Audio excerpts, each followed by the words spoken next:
My name is William Maitland. 6 months ago, I was certain of everything who I was, what my life meant and where I'd be in 6 months, a year, even 5 or 10 years from now. I knew who I loved, and I held on to the hope that love was returned.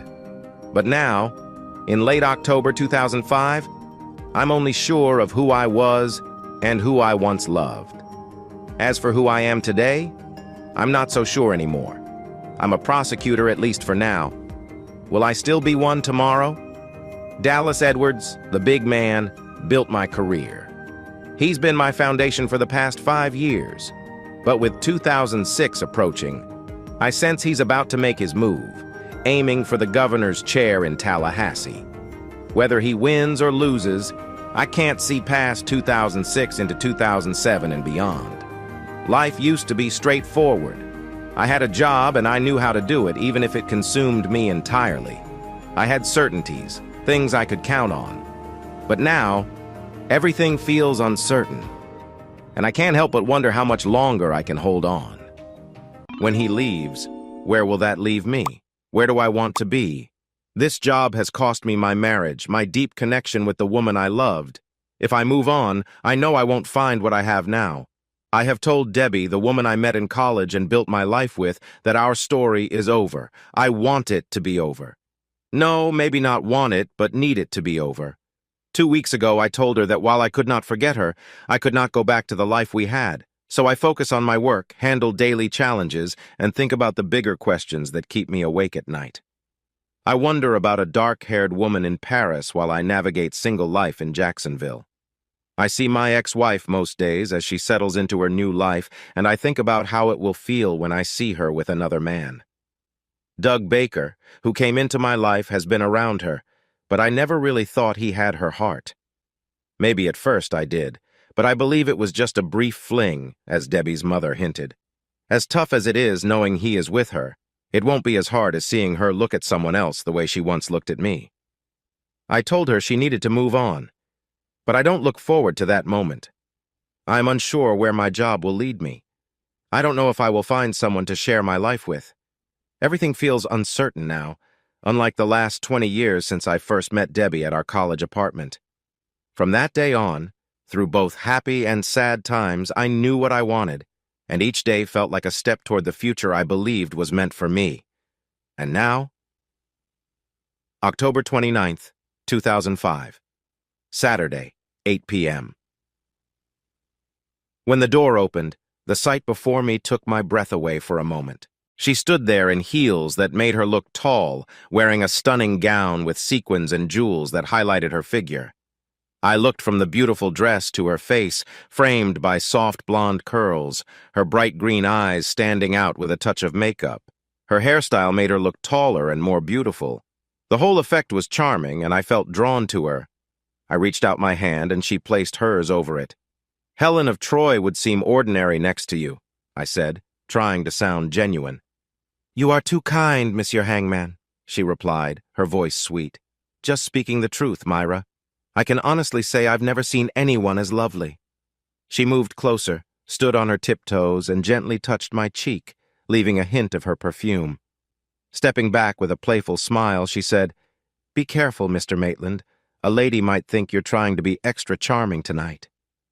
I tried to focus, appreciating her beauty. I couldn't help but wonder why someone so stunning wasn't in a fancier setting. "You should know, madame, that I meant every word. I've seen beauty, but you are truly special." "Lift the hood." I raised it to speak more freely, and she leaned in, filling me with unexpected feelings. I felt a deep connection in that moment. After she stepped back, catching her breath, she smiled and said, "You have to be careful, Bill. We want to make it to that costume party after all." Doing what? My thoughts were jumbled from the intensity. Looking at me that way, and saying things like that. "It's your fault for dressing so nicely and looking amazing. Stop it." "Okay," I said, smiling even though she couldn't see it. This was our third official date. The previous Saturday we had dinner and went dancing at Pelican's. Even with my clumsy moves, I didn't feel too embarrassed. There was a strong chemistry between us that was hard to miss. Although I felt a strong bond and saw that she enjoyed being with me, There was something a line I couldn't quite name that made me pause. It reminded me of a summer when I had feelings for someone back at the University of Florida, and I felt that same mix of emotions. Myra seemed to enjoy our time together, and I sensed that she liked me. I used to miss the signs from other women, but hers were clear. We had shared some real kisses, and while it was a little awkward, it was also fun. I could tell she wanted to take her time and follow the traditional path of getting to know each other. I was okay with that. I had seen her almost every day for 5 years and often thought she had many admirers. The situation with my boss had confused me and made me rethink what I knew about her. I realized I didn't know much about her likes, what music she enjoyed, her favorite food, how she spent free time, or her past relationships. I really didn't know who she was at all. If I was only looking for physical attraction, that wouldn't matter much. If this was just a moment to satisfy a desire for both of us, I wouldn't be too upset. But it felt different this time. I didn't feel that immediate spark I had felt before. It was something more meaningful. I had really liked 2 other women before, Heather and Megan. There was a strong attraction, but this was unique. Part of me wanted to find something deeper with her, and I was ready to give it a chance. As I entered the Halloween costume party at Pelican's, I noticed how people reacted. I thought I recognized some faces, even with their costumes, but I was especially aware of how much attention she was getting. Having been with someone who caught every man's eye before, I thought I was used to it. My previous partner enjoyed that attention, which brought out mixed feelings in me. On one hand, I felt proud that she was with me. I liked that her charm attracted others. I could see how their reactions boosted her confidence, leading to special moments when we were alone. I had come to understand her nature early in our relationship, accepting it even if it made me uneasy at times. Every day with her felt like a balancing act. I loved her, and I believed she loved me, but I worried that one day her charm might draw her attention elsewhere. If that happened, I wondered if she could come back to me, or if I could accept her if she did. Life is complicated, and everyone has their struggles. After a tough breakup caused by my doubts about her faithfulness, I promised myself to leave the past behind and trust her again. Though she returned to me carefully, I could tell she wasn't sure if I would fully trust her again. I worked hard to rebuild that trust, proving to myself that the doubts I had were unfounded. Still, the thought that she could choose someone else lingered in my mind. I realized that real security might mean letting go, but that idea felt painful. So I tried to trust her, even though the worry stayed. As I noticed jealous looks from other women and interested glances from men towards the amazing person by my side, I felt those mixed feelings of pride and worry arise again. It wasn't exactly the same as before, but I could feel the familiar emotions. I didn't have the same love for Myra. We hadn't built a life together yet, but the feelings echoed. I also thought about my inheritance and wondered why I didn't take after my dad's height. He had been 62, a strong figure, which made me reflect on my own height. He was only 30 when he walked into that mine shaft, but he had a full head of hair. I remembered seeing my mother gently running her fingers through it at night when they cuddled, unaware that I was watching. I had started losing my hair before I turned 30. Where was the fairness in that? As I moved through the crowd toward the bar to get our drinks, I thought about how every man in the place must have been wondering about the luck that put Myra by my side instead of theirs. It would be easy to get upset about life if things weren't so mixed up. I ordered a Goldschlager for myself and a glass of white wine for her, but the bar was crowded as we searched for a table. Then I noticed a man dressed as a pirate, sitting with someone who looked like Winnie the Pooh, waving us over. I thought I recognized him, and as I got closer, I realized it was Dave Brandon. I hoped the Pooh character was Darlene. He reached out his hand, and I shook it. "How did you know it was me under this costume?" He just pointed to Myra and said, "The grapevine still works, Bill." Then he added, "I saved 2 chairs because Billy Parker and his date were supposed to join us, but he just called to say he can't make it. Something came up," as he put it. "So if you both want to join us, we have the seats." He introduced Darlene to Myra, and I wished I could see her face behind the costume when meeting such a well-known figure. But she seemed friendly, and we settled in with Dave on my left and Darlene on Myra's right. We chatted politely and then shared some light office gossip. I could hear the two women talking. "You seem just as I pictured you, Miss Martinez." "All good, I hope." "Absolutely. You seem quite popular around the courthouse based on what Davis said." Myra gave us a knowing smile and said, "You know how men are. They tend to notice appearances." Darlene nodded, saying, "You definitely make an impression. It's clear why people talk about you." Then turning to Myra, she added, "I hope I'm not being too nosy, but I'm curious. Are you and Mr. Maitland dating?" Quickly she added, "I'm not trying to pry, but many of the wives in the office have speculated about when he might be available again. I have a couple of friends I was hoping to introduce him to." "We've had a few outings. We've known each other for 5 years, but, well, he was married, very married, now he isn't." "You two make a lovely couple." I couldn't help laughing. "Darlene, you might need to take off that bear head because your vision seems a bit off." Myra playfully pretended to hit me. "You really need to stop putting yourself down, Bill." I laughed again. "I'm just Myra's charity project. She is trying to help me move on from my heartbreak." An expression I didn't recognize appeared on Myra's lovely face. I could see she was really angry. She pushed her chair back suddenly and stood up. "Take me home." Then she turned to walk away. I stared at her for a moment while Dave looked at me. Then I quickly got up and gently touched her shoulder. She stopped but didn't turn to look at me. "Myra, I'm sorry. What did I do?" She was quiet for a moment. "I don't want to hear anything like that from you again, not while you're with me." "I don't understand, You were putting yourself down again, just like you always do. I don't know if it comes from you or if someone else did that to you, but I don't do charity. I don't date people who don't see their worth. You are strong, successful, interesting, and a good man. I'm here with you, and I could be with many other guys tonight if I wanted."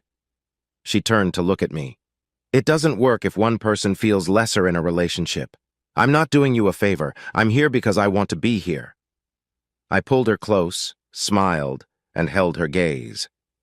When the applause began, I realized we had been caught up in a moment, and I let her go. "It was just a joke, Myra. I know who I am. But even if I were a different person with lots of money and fame, I'd still feel lucky to have you with me. That's how I feel, and I'm sticking to it even if it bothers you. Sorry." She smiled back. "You're forgiven, as long as you keep saying nice things like that."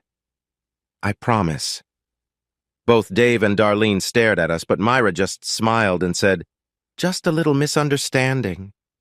There was laughter and dancing, and Myra moved close to me, making it hard to let her go when we sat back down. Dave and Darlene made a fun couple on the dance floor as they danced together. I got used to people coming over and asking if my girlfriend could dance with them. I never had to answer because Myra always turned them down easily. She did get up to dance one time when a big guy approached her. With an Irish accent, he asked if she wanted to have a good time. She glanced at me quickly, and I just smiled, telling him, "Just remember to be respectful. Miss Martinez deserves to be treated well." I couldn't see, but I could hear the smile in his voice as he held his hand out to her. She stood up, saying, "Ah, but Mr. Maitland, I might make an exception this time. I think there must be a bit of Irish in her." She took a deep breath, playfully moving about to tease him, laughing as she said, "There's no Irish in me, Mr. Leary, and there won't be any tonight, mind you." Did I mention that every lawyer has a bit of mischief in them? But I must admit, Miss Martinez, that outfit really suits you, I said. "Leave me be, Leary, and remember what I warned you," he replied. I found myself wondering for a moment if Darlene was just another woman he'd won over in his time. It didn't really matter to me. Whatever had happened in the past was not my concern. Still, rumors of his charm and broken hearts were enough to keep me watchful until the pirate and bear came back to our table. Darlene tapped me on the shoulder and asked, "Could I have this dance, Mr. Maitland?" For a woman who was a bit fuller, she moved gracefully on her feet, and even in her bear costume, she stood a few inches shorter than me. A lively tune was playing from the house band, but everyone else was dancing however they liked, so we opted for a slow two-step. "She is very lovely, Mr. Maitland. Bill, it's Darlene, and yes, she is." After a moment, she said, "Do you mind, Bill? Could I ask you something about Dave?" "Of course. Though we don't get to see each other much, we both have our own tasks. Has he? Is there any reason he might be unhappy with his job? Do you know if he's facing any issues? No. I couldn't quite read her face, but worry filled her voice. I just wondered. We've been married a long time, about as long as you and your wife were. And I've always thought we had a good marriage. I still do, but what, Darlene? It's hard to explain, and I feel bad putting my thoughts into words. I paused on the dance floor, looking into her warm brown eyes peeking out from the bear suit. Darlene, while we're not close friends, we've known each other for almost 10 years. You, Dave, and I. We're adults. Just tell me what's on your mind. That's the thing, Bill. I don't really know. It's just that lately I've caught him looking at me when he thinks I don't notice. He looks so sad, almost like he's worried about something. I've asked him a few times, but he always says it's nothing. Yet sometimes when I wake up at 3 or 4 a.m., he's awake just staring at the ceiling. I know something is bothering him. I keep wanting to think it's work-related. But I can't help but wonder if there's someone else. I'd rather not believe that, but he seems so troubled. I felt a pang of sadness at her words. I knew he loved her. He was a great husband and father. Still, there had to be a reason for his change in behavior. I wrapped my arms around her again, and we began to sway gently together, mimicking the rhythm of real dancing. Darlene, I don't know everything that happens at work. If someone wants to be unfaithful, they might find a way. People talk, and there's always gossip. If anything strange was happening with Dave at work, I would have heard something by now, especially since my own marriage is struggling. He seems really devoted, more than anyone else I see. I chat with him sometimes, and I haven't noticed any changes in how he acts or how others treat him, I said. But you said it yourself, Bill. If someone wants to be unfaithful, they will find a way. He could do it away from the office, and no one would ever know.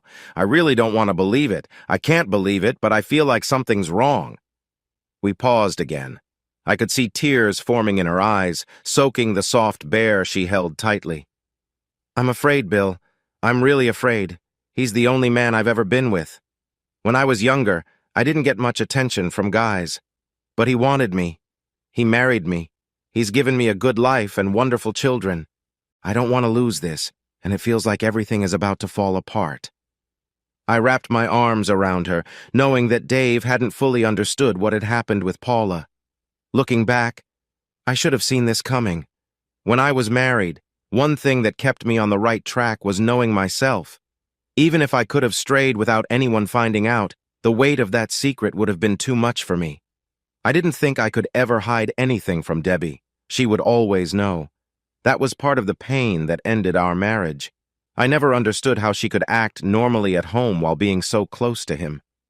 She told me she hadn't crossed a line, but she had grown closer to him while pretending nothing had changed in our life together. I felt hurt that she had formed a bond with him, sharing something personal that should have been ours. It bothered me that she seemed to enjoy those moments more than what we had experienced recently. But the secrecy was what troubled me the most. We both had secrets, but the double life she lived was what truly hurt. Dave was an adult, and his marriage was his own. Still, I couldn't shake the feeling that he could be getting involved with someone who had other intentions, maybe to get to me. In a way, I felt responsible, and I liked Dave.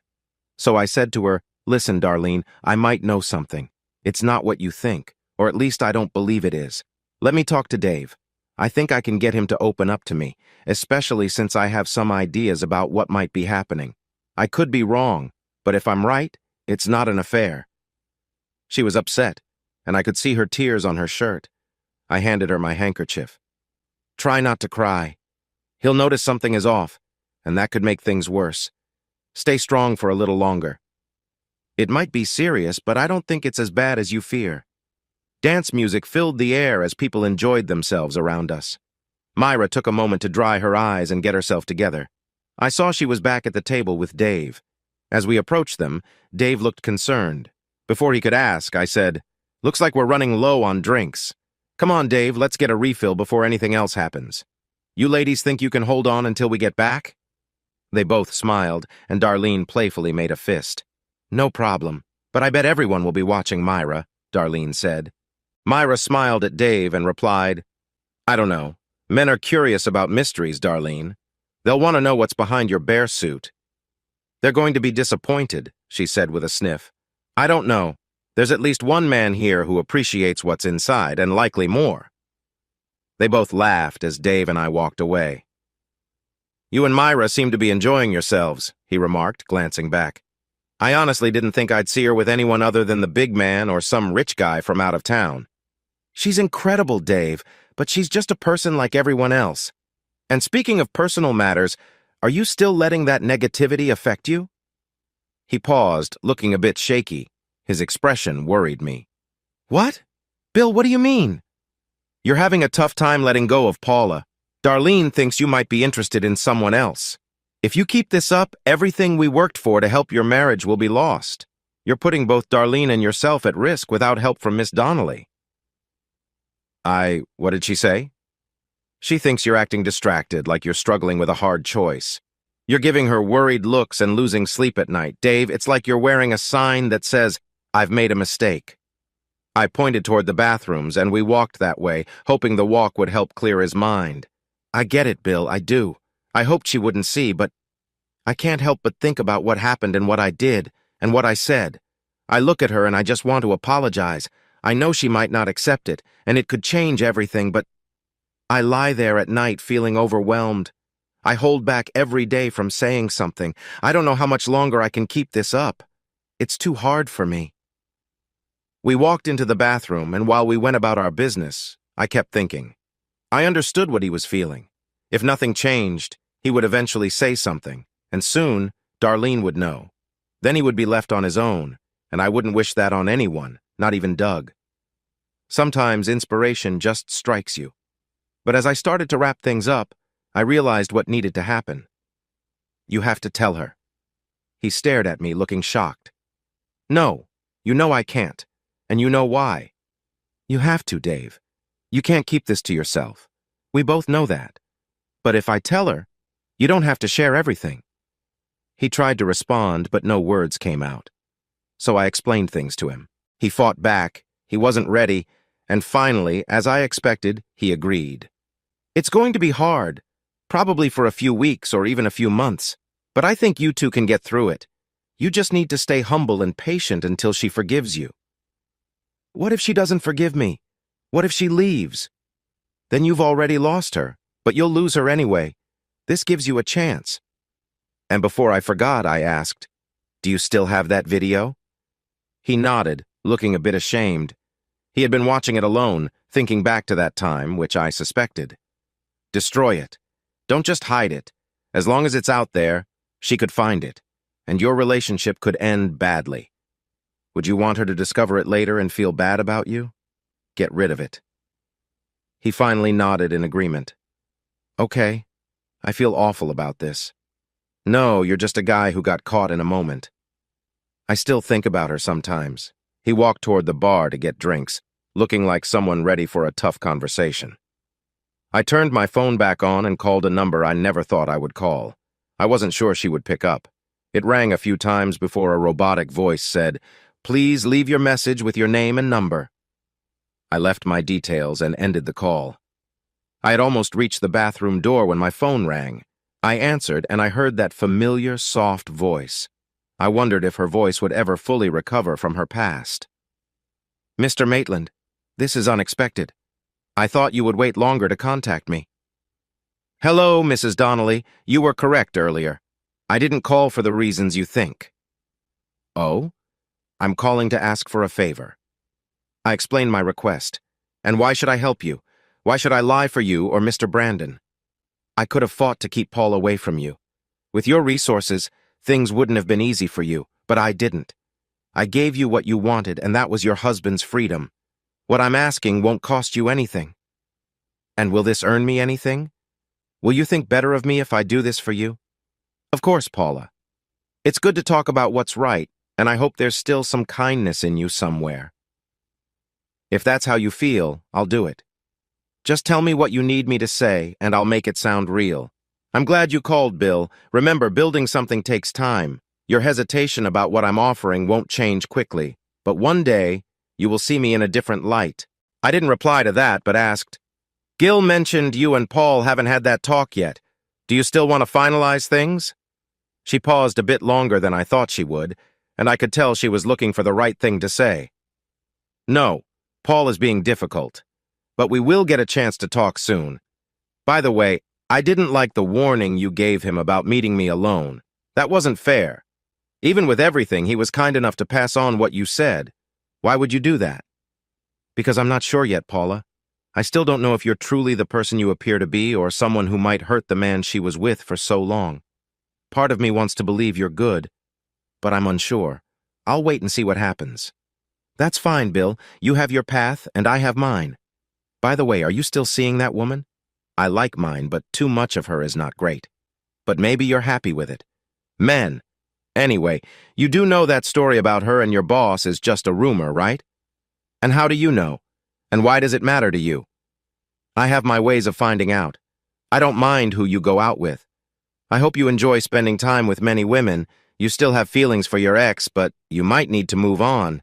That woman could be good for you, but I wouldn't suggest getting too serious. And why do you say that? I tried hard not to sound annoyed. Paula could be clever, but not every woman was like her. The rumors about her and your boss are just that, but she has other interests. She hasn't been dating anyone else lately, but she is focused on other things. And Bill, as much as I like you and respect you, you might not be the kind of guy she's looking for. Nice try, Paula, but we're not married, and we aren't serious. I wouldn't expect her to wait around for me. We're just friends, which is not your concern. And as for measuring up, I'm not talking about that. What I felt back then was fine. You just don't meet her expectations in other ways. You'll understand sooner or later. I shook my head, even though she couldn't see me. Paula, you seem to be struggling. I can't help but think you know deep down that your choices have brought you here. Even with the way you live, I don't think you're truly happy. And you don't want anyone else to be happy either. Someday you might benefit from getting some help. She just laughed. When I ended the call, I let out a sigh of relief. I felt like I had managed a tricky situation and gotten away just fine. After talking with her, I often felt a sense of discomfort. I knew she had likely painted a very negative picture of Myra, just because that was who she was. But it didn't matter. For whatever reasons, the most wonderful woman I had ever met was with me and wanted to be with me. What she chose to do when I wasn't there was not my business. When I got back, Dave had drinks ready at the table. Leary was talking to Myra while another guest, dressed in bright colors, looked at Leary, who was clearly her date. I approached Leary and said, I should claim your date if you're going to flirt with mine, but I want to dance with her again. You can have another dance with Myra if your friend doesn't cause any trouble, but after that, you'll need to find someone else. Do you understand me? Got it. He held out his hand to Myra, who glanced at me and said, So you don't mind if this charming guy takes me to the dance floor, Mr. Maitland? All right, but don't be surprised if we have a good time. I'll be fine. Then I turned to Darlene and asked, May I have this dance? As we walked away with Myra and Leary, I noticed Dave approaching the lovely guest.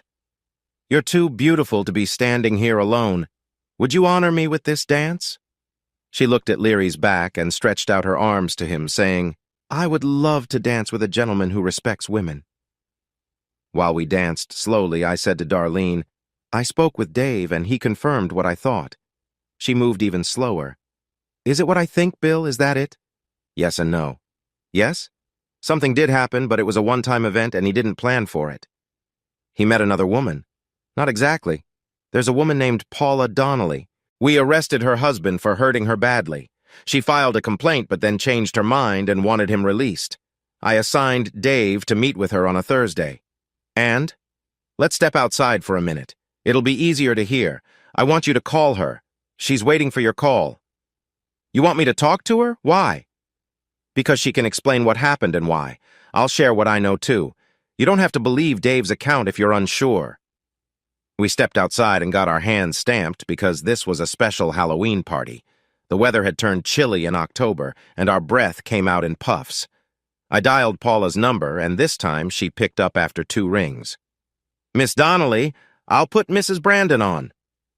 I handed the phone to Darlene, who had removed her bare head. Tears had dried on her cheeks. She listened quietly, but soon tears started to fall again. Finally, she gave the phone back to me and stood there with no expression for a moment. "Can you believe that guy? He lets a woman walk right into his office and ruin everything." She looked up at me, shaking a toy bear back and forth, showing her frustration. "That awful man! And don't try to say it's because men can't help themselves. I know you. You never cheated on Debbie, did you?" "No, but—" "No buts. She didn't force him. He wanted what she was offering. You think I haven't had chances to cheat on him? Maybe I'm not someone famous, but I get attention, too. Most of the time, it's just teasing, but sometimes I've had to turn guys down. I always thought I was being loyal to a devoted husband." She was about to go back inside when I held her arm. "He is a faithful husband, Darlene. I've worked with him and know the people around him. I truly believe he's never strayed, but Paula Donnelly is. She's different." She turned to face me with intensity. "She's just like any other woman." "I'm not defending him, Darlene, but she's not just another woman. I have doubts about her intentions. When I met her, she surprised me." She looked at me in disbelief. "Honestly, she has a way about her that got to me. If things had been different, I'm not sure I could have stayed away. I've never met anyone who made me feel that way. It's more serious than just a small mistake." She paused for a moment. "I know you're saying this because he's your friend, but it doesn't change anything. I understand now why he seems so sad. Our marriage feels like it's falling apart." I gently placed my hand on her shoulder. "Darlene, please, just let me say this. I know you're hurt and angry. I know you want to react, but don't make any choices you can't take back. What I mean is, don't rush into filing for divorce or saying things that can't be unsaid. I know it feels like your marriage is over right now. Maybe it is, but maybe it isn't. Just give yourself a little time." She looked at me with a mix of emotions. "You might think you hate him and that all your feelings are gone, but they aren't. You're in shock and upset, but you don't just stop loving someone like that. I've faced something similar. There are still times I wonder what might have happened if I had reacted differently. That's all I'm saying. Give yourself some space to think." She turned around and walked back into the club. I followed her. As she walked toward Dave's table, the crowd seemed to make way for her. He looked up and stood as soon as he saw her face. "Darlene, don't talk. Just don't say anything, Dave." "I'm taking the car home," she said firmly. "You should find somewhere else to stay tonight. If I keep feeling this way, you might need to find a new place to live for a long time," he replied. "Darlene." He tried to reach out to her. She moved away from him. I said, "Not one word. Do you want me to scream? Is that what you want, Dave?" He stayed quiet. "All right, then. Don't call me. You can come by on Sunday to pick up your clothes and things. I won't be home, but the kids will be there. You can explain why we're not living together anymore. Don't email me. Just leave me alone. If I want to see or talk to you again, I'll reach out at your office." He just stared at her for a moment, unable to say anything. She grabbed her purse from the table and walked away. I wasn't sure if anyone else noticed the tears slowly streaming down her cheeks. Dave sat back down, looking like he was struggling to hold it together. Myra glanced between both of us until Leary spoke up and took her arm. "Why don't you come share some stories with us, Miss Martinez? Laura here works with young people in the state attorney's office. See, I told you I didn't dislike all prosecutors." Leary walked off with Myra, looking pleased as he passed by others. I took a seat and waited. "And that? How is it better than what I had?" Dave asked. "She's upset with you. I know she's thinking about ending things right now, but give her some time. It's better because you had to admit to something. She won't understand everything that went on. That's why it's better. She might not want me back. Maybe not, but you can try to win her back. I think it's possible. Even if she does take me back, I can't keep quiet about what really happened. How do I live with that for the rest of my life?" "Because you've already hurt her a lot, and she knows you've been unfaithful. She just doesn't know all the details. And why should she? If you still feel terrible, show her you care by being the best husband and partner you can be. You can do it." He looked down at the table and took a final sip of his drink. "It's still going to hurt every day. There won't be a time when my conscience won't bother me." "It doesn't seem fair," I said. "We've seen people get in trouble for mistakes, a moment of poor judgment that changed their lives. We know how quickly things can go wrong. It's not right, but that's how life is. He looked around the restaurant, taking in the unique atmosphere like he was in a place he didn't know before. I guess I need to call a cab and find somewhere to stay. A hotel or motel will work, he said. I remembered my first night in a similar situation. I took my keys from my pocket and gave him the key to my condo, offering him a place to stay. Stay at my place. You can be there for a few days. Just don't have too much fun tonight, all right? I'll need you to let me in when I arrive. He left a few minutes later. What was that about? Myra asked when she sat down. They have some worries. I hope they can work it out. On top of fighting for what's right, you're also a relationship advisor? Although I'd say you didn't do a great job tonight. There's more to it, Miss Martinez. But let's focus on something nicer. Maybe how much I appreciate you. She leaned closer, and soon it seemed she was open to my thoughts. We finished up and left with Leary and his date. By then, she seemed to have forgiven him, judging by how close they were as they walked to a cab. You should go inside and continue that, I told him as he tried to keep his balance. Do you need a ride anywhere? Nope, he said with a grin, looking around. I'm too tipsy to drive, but not too tipsy to know better. I called a cab. It should be here soon. Oh, look, there it is. Laura, behave yourself or I'll be in trouble when we get home. She just giggled. As he helped Laura into the back of the cab, he turned back to us. Even without seeing his face, I could tell he was amused. And Bill, Mr. Maitland, I hope you have a nice night. Should I send good wishes your way? I think I'll be fine, Patrick, but I appreciate it. Well then, good night to you both. And Bill, just know that I and every other guy in the courthouse are a bit envious of you tonight. You know that, don't you? Yeah. Good night, Patrick. He slid into the cab, and in the dim light, it looked like Laura was eager to get cozy. We watched the cab drive off, and Myra linked her arm with mine. He is so openly charming. It's really sweet. Sweet enough? She looked up into my eyes and thought for a moment. He is quite cute and charming, and I know he has a reputation around the courthouse. If I were much younger, I might be tempted. But deep down, he's still just a boy. I like men. I shouldn't say this, but that makes me happy. She smiled, and I recognized there was a lot in that smile. We found my car, and I headed toward her apartment. She didn't suggest inviting me in, so when we got to her parking lot, I turned off the engine and put my arm around her. I had taken off the mask I had worn earlier. In that moment, we leaned closer, enjoying being together. Amidst the commotion, her shirt slipped a bit, and I felt warmth next to me. We shared soft laughter, lost in the moment, and then we both paused for a breath. I'm sorry, Bill. I can't. It's okay, Myra. I'm not trying to hurry you. She looked away, gazing at the clear night sky.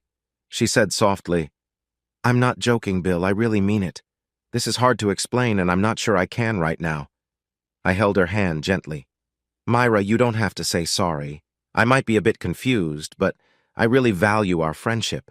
I like you a lot, and I would love to spend more time together when you're ready, if that's not what you want. I wasn't sure what to say next, as I hoped she felt the same. I was willing to go at her pace, but it seemed there was more to her feelings. That's not it, Bill. She reached out to touch my hand again, and I felt a wave of emotion. I want this too. I want you as a friend. I just don't know what it will mean for us later. I don't understand what you mean. She leaned in and gave me a soft kiss on the lips, a brief moment that felt important. I've always liked you, Bill. I knew this would happen. I wanted to be close to you, but now, I think I might like you more than I planned. I know you don't. If we had just been friends, I wouldn't have worried. But Myra, are you going to tell me something surprising? She stared at me for a moment, then burst into laughter. She took my hand and then let it go. I was going to let you see for yourself, but I think that might lead to confusion. No, it's not like that. But I couldn't believe the tears shining on her cheeks in the moonlight. I'm afraid, Bill, when this is over, and it will be over someday, you might not look at me the same way again. I'm just getting in deeper. Just don't stop trying, Bill. You will understand. Whether you feel the same way or not, you'll know what I mean. I gently touched her cheek. Nothing is going to change the fact that I like you, Myra. I liked you even when I didn't think of you in a romantic way, except in my dreams. Who really knows why we like someone? Your kind face and great personality made it easy, but I would have liked you anyway. Some people just connect. She looked at me with deep eyes, as if caught up in a storm of feelings. I need to leave, Bill, or I might lose control right here in the parking lot. And I really want to talk to you, to help you understand, before things go too far. I still don't get it, but I know I will. Can I? I stopped myself. I should keep quiet. I knew hurtful things others had said were affecting my thoughts, but I couldn't hold back. I don't need to know everything, but you're not with Dallas. Who do you date? Who are the people that you want to be with? Am I completely out of my league here? I'm not trying to feel sorry for myself, but I'd just like to know. She took a deep breath and let it out. I've met different people. I once dated an architect in his 50s from Atlanta and a part owner of the Houston Rockets. There was a guy who used to play for the Chicago Bulls. We kept it private, but I also dated a police officer when I first came to Jacksonville. He has moved on and is now a chief in a small town down south. I also met a Hollywood director who worked on commercials. He stayed in Ponte Vedra for a while and we spent time together, but he went back to his family. I haven't been married, so I've dated more than you. Just people I found interesting. No specific type. Does that answer your question? I nodded and walked her to the door in silence. I said a quick goodbye before she entered and remarked, "See you at work," as she walked away. I still had no idea what she meant, and I was reminded once again why seeking out relationships can be both exciting and scary. Heart of Darkness, October 29th, 2005, Saturday, 11:30 p.m. Charles, please stop and take your hand off my shoulder. He was bigger and stronger than she was, and she noticed he was nervous. As she pushed his hand away, he let her go, and she slid away from him on the couch. He just stared at her, and she could see the embarrassment in his eyes. That was the only reason she held back her anger. Debbie, I'm sorry, I just got a little carried away. I know, Charles, and that's the only reason I'm not more upset. You got a bit too enthusiastic. It's okay, I guess it's a compliment in a way, but it's not going to happen. His face reddened. I just thought... She reached out and gently touched the side of his face. We had fun tonight. The meal was nice, and you're a great dancer. You're a good-looking guy. Maybe I flirted a little too much. I've been out of practice with dating for a while. But Charles, it's not going to happen. I'm sorry for this, but I would like to see you again. She shook her head, not pleased with how he looked. No, let's agree we won't go out again. If you come back to the courthouse, we can be friends, but that's all. Was it really that bad? Oh, Charles, stop with that look. You're an adult and a businessman. You've probably impressed many people with your charm. He gave her a small smile. But, and this is important, I know you're mature enough to understand that not every woman will respond to your approach. I'm not the first one you didn't win over. Treat me like I'm not a teenager. She playfully tapped him on the shoulder, laughing as she added, And if you say what you're thinking, I might give you a light punch. I know I'm a long way from that age. Not that far, and it's the right way. She couldn't help but smile and leaned in to give him a soft kiss on the cheek. You're a good person, Charles Whitman. Really good. You don't spend many nights alone, do you? He shrugged and smiled back. So let's skip the poor me talk. The truth is, we just don't see eye to eye. It's not going to happen. You felt that too, didn't you? No, that wasn't the only thing. But I hope you don't dislike me for saying it mattered. It's not your fault. She hugged him and playfully tapped him on the side of his face. Charles, go home or visit some local places. I don't think you'll be alone tonight. Once he left and she locked the door, she started to laugh. She was getting older. When she was 17, life felt different. Everything seemed more carefree and simpler. But she had been honest with him. Whatever connection it was, she hadn't felt it. Maybe I've changed, she thought. The house was quiet, so she turned on the TV to fill the silence. Kelly was still with her parents. It hurt a bit, but at least her mom and dad were taking good care of her. A little distance was good. BJ was spending the weekend with friends as usual. She was alone, but strangely, she didn't feel as lonely as before. Her sessions with Teller had helped. She felt less anger toward Bill, though thinking about the past still upset her sometimes. And the nightmares had gotten better. She could think about Clarice without being overwhelmed by sadness, something that had bothered her before. It still felt strange at times. She realized she had never lived by herself, not at any point in her life. She had gone from her parents' home to college life, then with Bill, and finally into married life. There had never been a time when it was just her. She nearly jumped when the phone rang. Her number had been changed, and it was unlisted. "Hello? Hi, Debbie." It took a moment, but then she recognized the voice. "Norm? I'm glad you remember me. How are you? How did you get this number? I can't share all my secrets. I just wanted to call to say hi, to check in with you." She paused, thinking back to memories from years ago. "I hope I didn't catch you at a bad time. I can call you later if you'd like." "Why are you calling me, Norm? Do you really have to ask, Debbie? You're a smart woman. We had this talk 3 years ago. You were married then. You're not now. Nothing has changed. Everything has changed. You're still the same self-centered person you were back then. People talk. I won't deny I enjoy meeting new friends. But let's be clear, I haven't done anything wrong. I didn't create the problems in your past. You don't understand what you're saying. You were really happy that night." She felt like she couldn't catch her breath. "When we were close, you didn't pull away. Am I making this up, Debbie? Did I imagine it?" She still couldn't catch her breath, and the smell of summer lilacs surrounded her. "When we were together, you didn't stop me. You wanted more. If no one had come outside, we would have gone further right there under the stars." Finally, she could breathe again.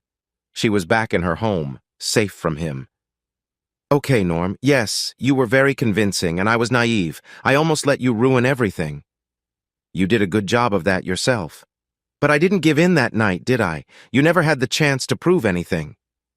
"No hard feelings, Debbie. I offered you something, and you turned it down because of your principles. I can respect that.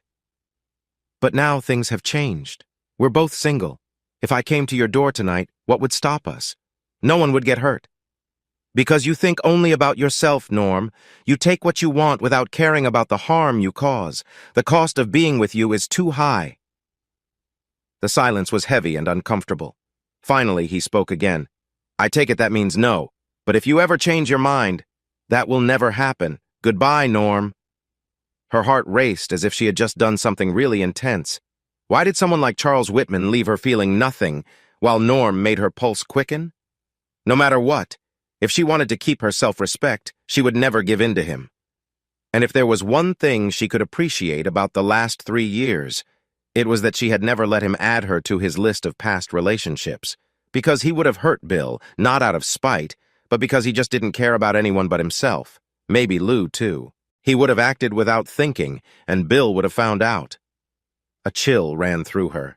The anger Bill felt was nothing compared to what he would have experienced if he discovered she was just another of Norm's short-lived interests. She would have lost everything, because Bill would never have been able to move past Norm. Everyone would have known. His pride would never let him stay in Jacksonville or let her stay. Of course, Norm would have been affected too.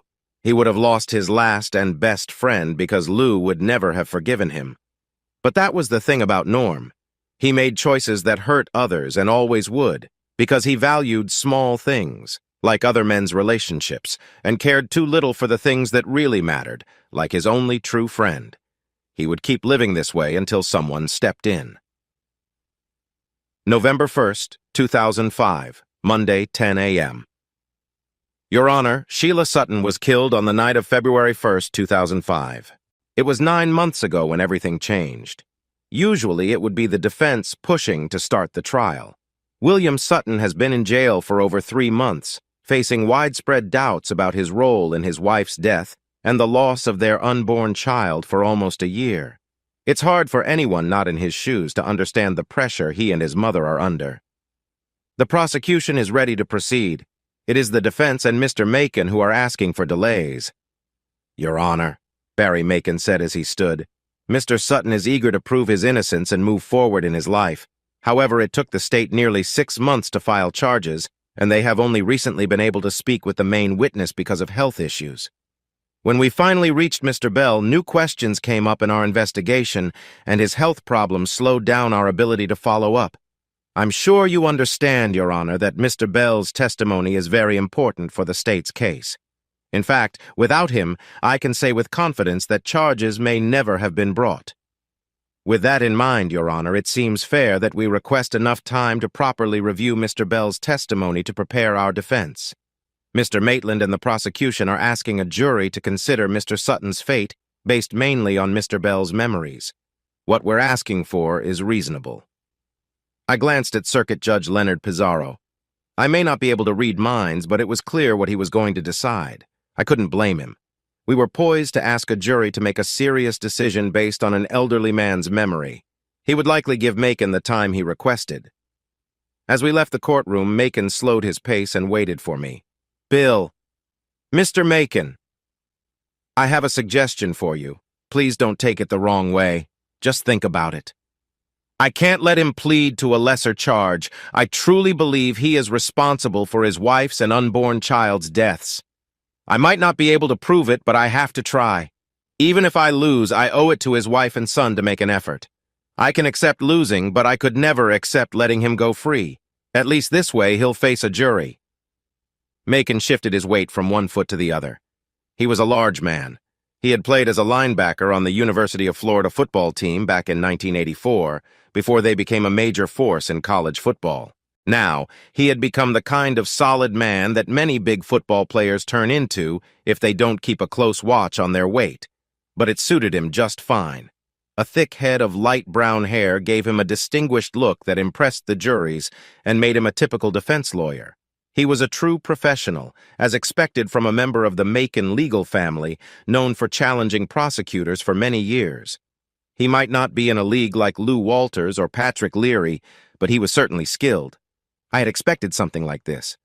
That's not what I mean. I didn't think you would take a plea deal and Sutton wouldn't either. I have another idea. I want you to drop the charges and let him go free. No, you know how I work, and we have faced off a few times. You must understand me better than that. Just hear me out for a moment, okay? I think my idea will work for both of us. How? You must realize the risk here. All you have is Bell, and I have Mrs. Sutton. They balance each other out, which means the jury might let him go. I know you're good, and I saw your closing argument in the Killer Granny case, but I've seen you at work. I'll have Sutton ready, and you won't get far with me around. I stayed quiet.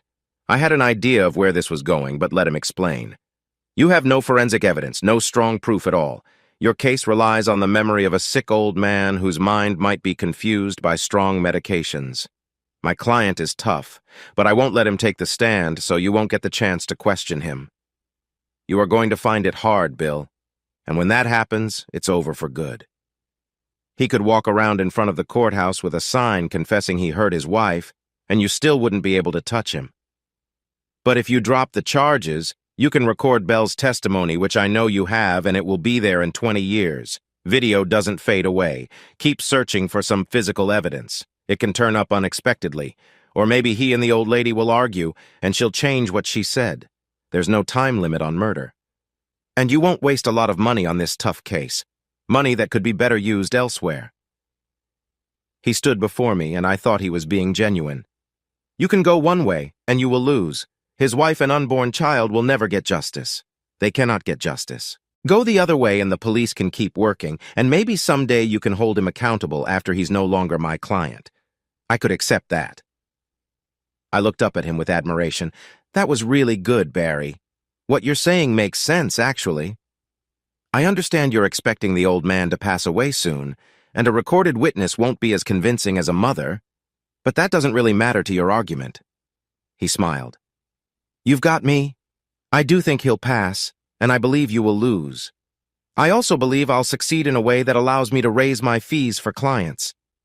You might help me get a condo by the ocean in Ponte Vedra that my kids and I can enjoy. But that doesn't change the fact that what I've said about your case is true. I didn't feel the need to confirm what he already understood. I don't know, Barry. Sometimes I just feel lucky. Maybe I'll get lucky this time. But I'll consider it. We'll see. For now, you do what you need to do, and we'll keep getting ready for the trial. He walked to the door and paused. Without turning back, he said, "You realize that the angel of death talk is just for show, right? You're not going to start acting like it's real, are you?" He glanced at me. I simply smiled back. It doesn't hurt to keep the other side a bit uncertain. November 1st, 2005. Monday, 3 p.m. "So what is his condition, doctor?" I stood with Kyle Adams, a former Jacksonville cop who was now a private security agent we hired to protect Wilbur Bell. He was in a private room at Baptist Medical Center, where he had been moved from Shands University after his condition had become stable. Dr. Bartram Williams was 60, bald and quite round. He looked like a wrestling villain, but he was one of the best heart doctors in the Southeast. Even though hospitals discourage smoking, he held a Cuban cigar in his small fingers as we looked through the glass window of the waiting room, watching the sunlight reflect off the St. Johns River. "He's going to pass away, Mr. Maitland." He gave me a slight smile and added, "Of course, we all will someday. That doesn't make him special. More specifically, his heart is functioning at only about 20%. Just getting out of bed wears him out like running 4 miles would tire you. He's diabetic, which has affected his blood vessels. Plus, he's older. He could be here for a year. He could be gone when we visit his room." I shook my head, saying, "That's unfortunate." Then I asked, "Are there any miracle drugs or treatments that could give him the strength of a 30-year-old? Or maybe add a couple more years to his life?" "I wish there were. But no, nothing like that exists. We're doing everything we can to keep him stable, but no promises." "Just more disappointing news. There is more good news. If you can keep him alive for another year, I promise you won't have to pay for parking tickets in this area ever again." He laughed and took a puff of his cigar. "I never pay them anyway. Now, if you could help me with my 2 ex-wives and their requests for money, I might be convinced to help him out. Maybe even find a heart for him, preferably from one of my ex-wives." As I walked into the man's room, I thought about what Barry Macon had mentioned. We could let Sutton go, drop the charges, and avoid a situation that would prevent us from ever pursuing him again. We could just wait for some evidence to appear. But often, it never did. There had been times when we, along with the police, knew who was guilty, but we didn't have enough solid evidence to take it to court. I always disliked those kinds of cases. In Sutton's situation, it meant any evidence would have more time to disappear, memories of witnesses would fade, and he would receive the money that should have gone to his wife and unborn child. He would gain from the sad loss of his wife and son. That thought would trouble me for a long time. Bell was lying in his hospital bed with his eyes closed. A heart monitor showed he was still alive. As I got closer, he opened his eyes. "Mr. Maitland, I'm still here. I hear the attorneys for that man, Billy Sutton, want to question me again. Is that right?" "Yeah, Wilbur. The judge just allowed them to ask more questions. If you're ready, they want to come in tomorrow." He took a deep breath and exhaled slowly. "That's fine with me, Mr. M." He gazed at me before looking out the large window at the bright sky. "The nurses told me he always kept the curtains open, even if it made the room quite warm in the afternoon. They're just trying to wait you out, aren't they?" "They are stalling, hoping I won't be around to testify before Sutton's trial starts." "Yes, I'm afraid so. But the doctors and nurses say you're a tough survivor and that you plan to stay alive just to annoy Sutton and his mother." He gave me a faint smile. "I don't know, Mr. Maitland. I'd like to, but I can't be sure." He looked out the window with a deep yearning in his eyes. "Did they tell you I won't let them close those blinds? I want them open. I want to see the sun during the day and the stars at night. I want to remember there's a world beyond this little room." He shook his head. "I've seen a lot of this world. I was in the Navy back in '44. I enlisted when I was 17. I served for 20 years. I saw action on Guadalcanal, New Guinea, and the Solomons. Then I was stationed in Japan. I served in Europe and visited Australia. I've been to 42 of the 50 states in an RV after I retired." He sighed, and I could see that even this little talk made him short of breath. "I've flown through storms and sailed through rough seas.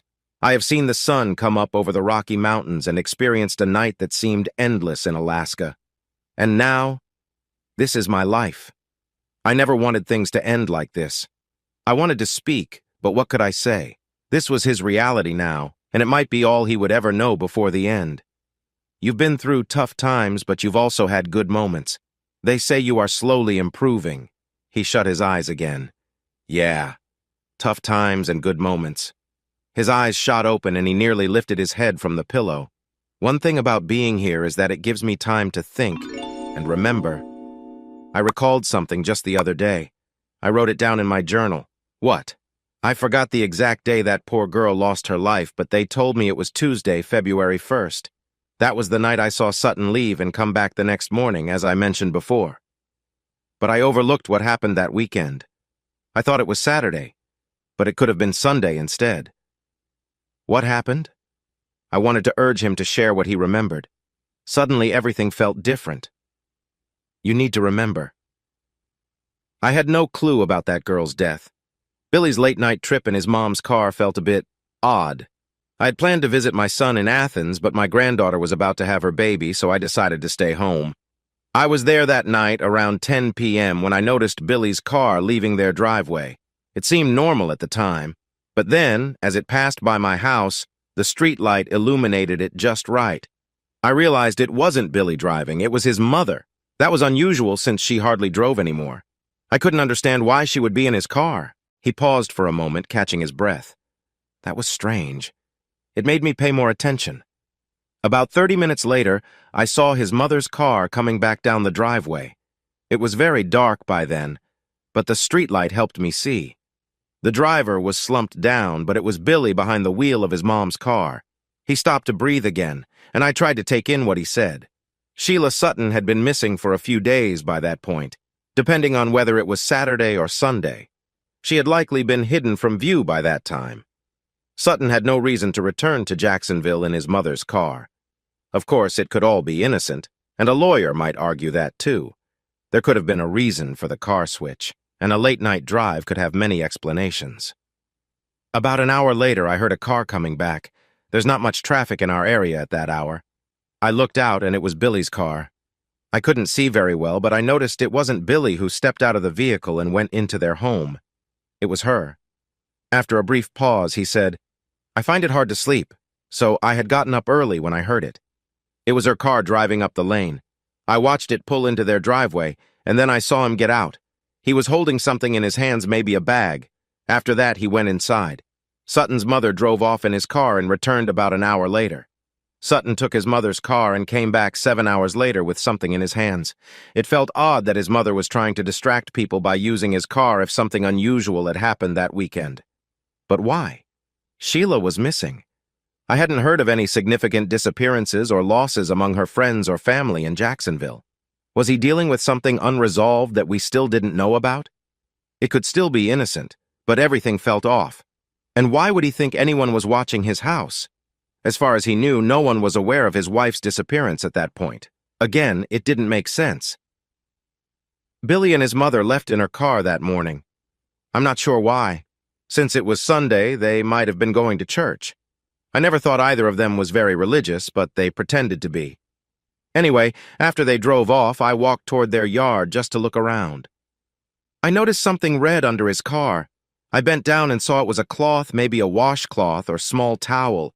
It had been white, I think, but now it was red and soaked. I looked closer. It looked like blood, but it could have been red paint, too. It was dried up. He paused to take a deep breath. There was no one around.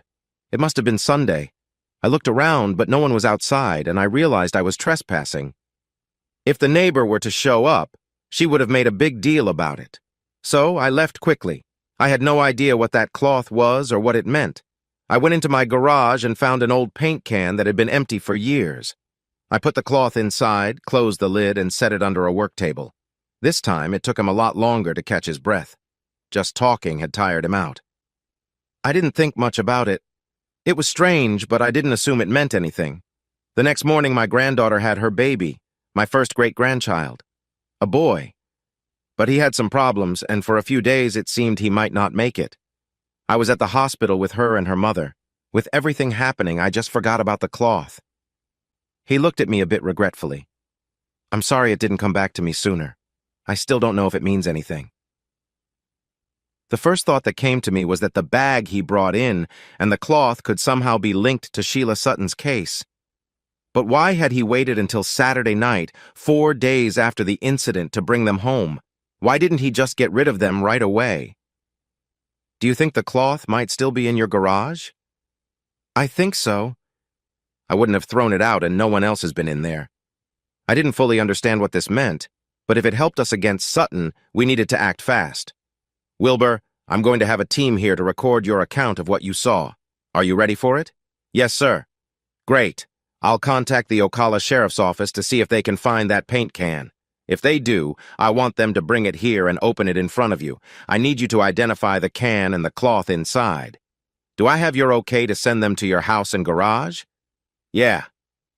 I stood to leave, my mind racing with thoughts. Then I paused. Wilbur, Mr. Bell, I appreciate you. You have spent your time trying to help get justice for a woman you didn't even know. No matter what happens, I admire what you've done. He glanced at the window.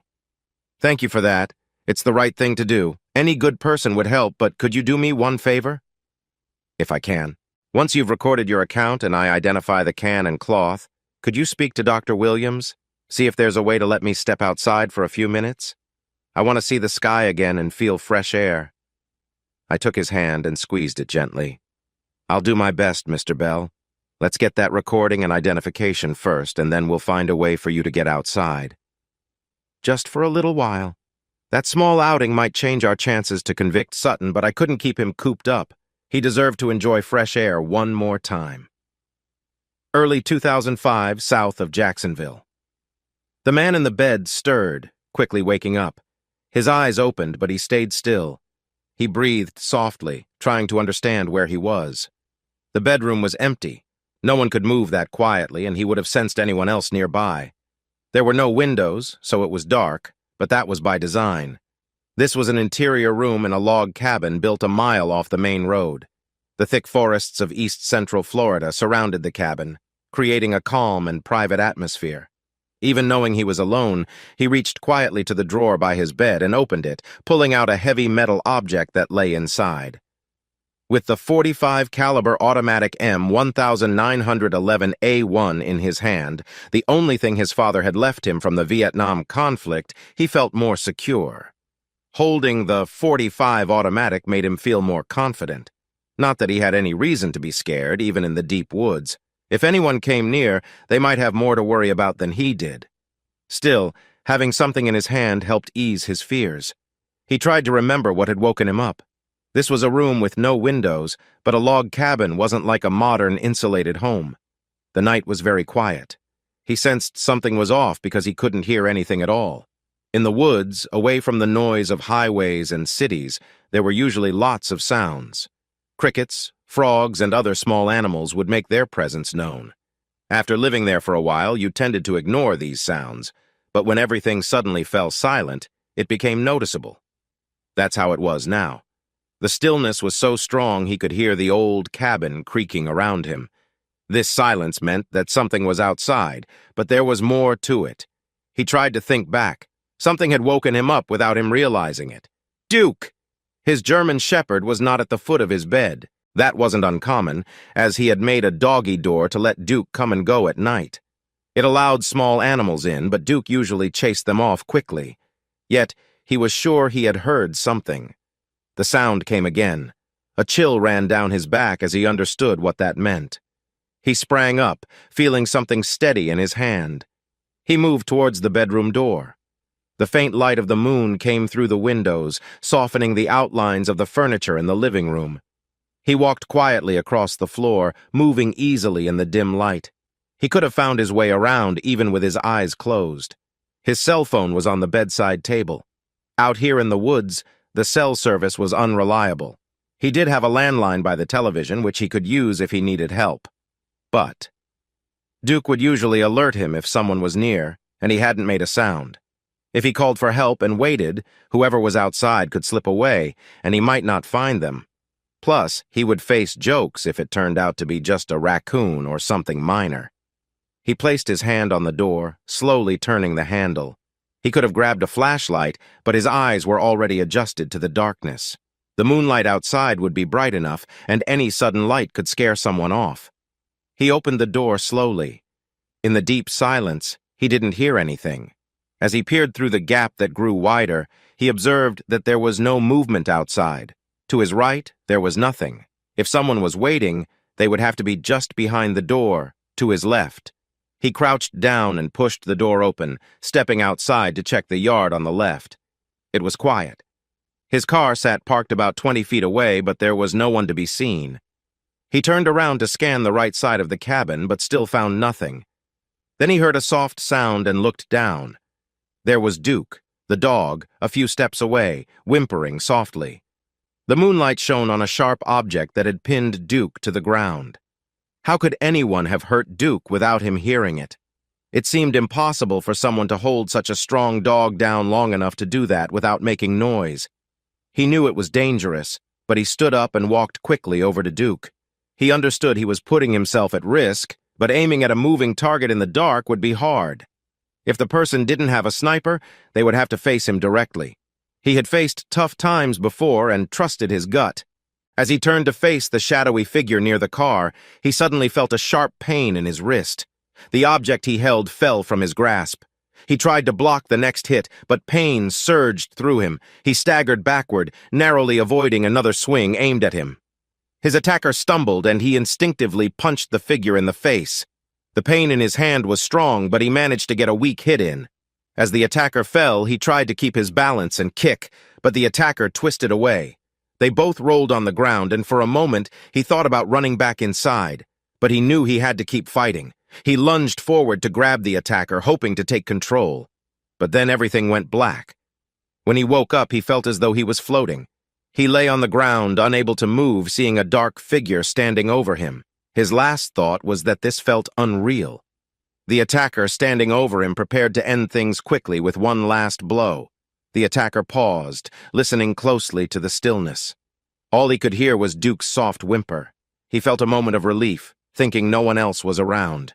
He tossed the bat into the cabin and gently picked up the weak dog, carrying it into the living room and setting it down near the couch. Then he dragged the man's body inside and placed it beside Duke. He grabbed the gun and took it back into the house, using a flashlight to look around. In the back bedroom, he searched, figuring the gun owner would have kept the pistol in the drawer by the bed. It was better to make it look like the gun had been in the bedroom, perhaps involved in a struggle. He opened the drawer, found a wallet and a watch, and took them outside.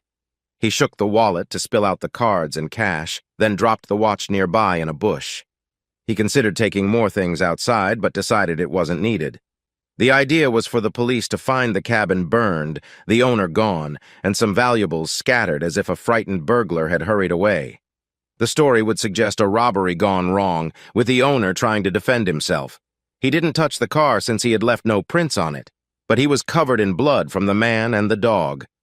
As he walked back to his car, parked a bit down the road, he cleaned off as much as he could with rags. There was still a lot of evidence, but he planned to destroy whatever he could when the fire spread. Every minute he stayed close to the cabin increased the chances that someone might pass by, see him, or notice his car in the area. He took out 3 cans of gasoline, carrying them one at a time to the cabin. He poured gasoline in the back bedroom, then the kitchen and living room, making sure that nothing recognizable was left. The cabin had a propane tank, so he left a line of gasoline from the cabin to the tank behind it. Now came the tricky part. He poured a line of gasoline from the cabin to a spot 20 yards away. He got into his car, turned around in the narrow drive, and kept the engine running. He arranged some old newspapers in the middle of the road and left a thin trail of gasoline leading from it to the cabin. He lit the newspaper and drove away at a steady speed, watching as the flames began to spread toward the cabin. He needed to be far enough away when the fire caught, ensuring no one would see his car leaving. However, he needed to stay close enough to return quickly if something did not go as planned. There could be no evidence linking him to this. As he reached the main road, he saw a bright glow in his rearview mirror. The cabin was on fire. Flames were lighting up the night. Now he hoped the propane would catch fire too. The fire might erase any trace of what had happened, but an explosion would make it even harder to connect him to the scene. If only the propane would ignite. Then suddenly he heard a loud boom, and flames shot higher behind him. He kept his attention on the road, driving steadily and passing slower cars without drawing any notice. About 10 minutes later, he saw the first flashing blue light coming toward him, followed by an ambulance and a fire truck. The few cars around them didn't seem to matter. In half an hour, he was far from the cabin and everything he had left behind. He exhaled slowly, not realizing he had been holding his breath. His hands shook for a moment. He had made it. He was free. If you listen closely, you can hear the wind rising. My name is William Maitland. I am 42 years old and likely at the peak of my career.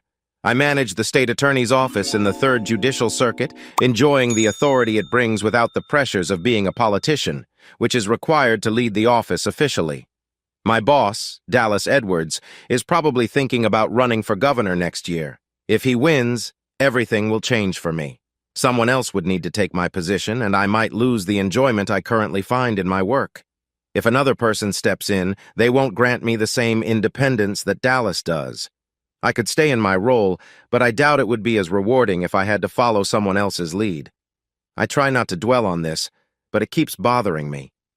Then there's the case of William Sutton, whom I believe harmed his wife and unborn child for her inheritance. It's likely to be the toughest case I've ever handled. I could easily let one of the younger, eager assistant state attorneys take it on. It wouldn't harm their career to lose, as I doubt anyone could win with the evidence we have. But failing would impact my reputation, and I want to keep that intact. I truly believe Sutton should be held responsible, and I trust myself to get it done. So I plan to see it through no matter how it turns out.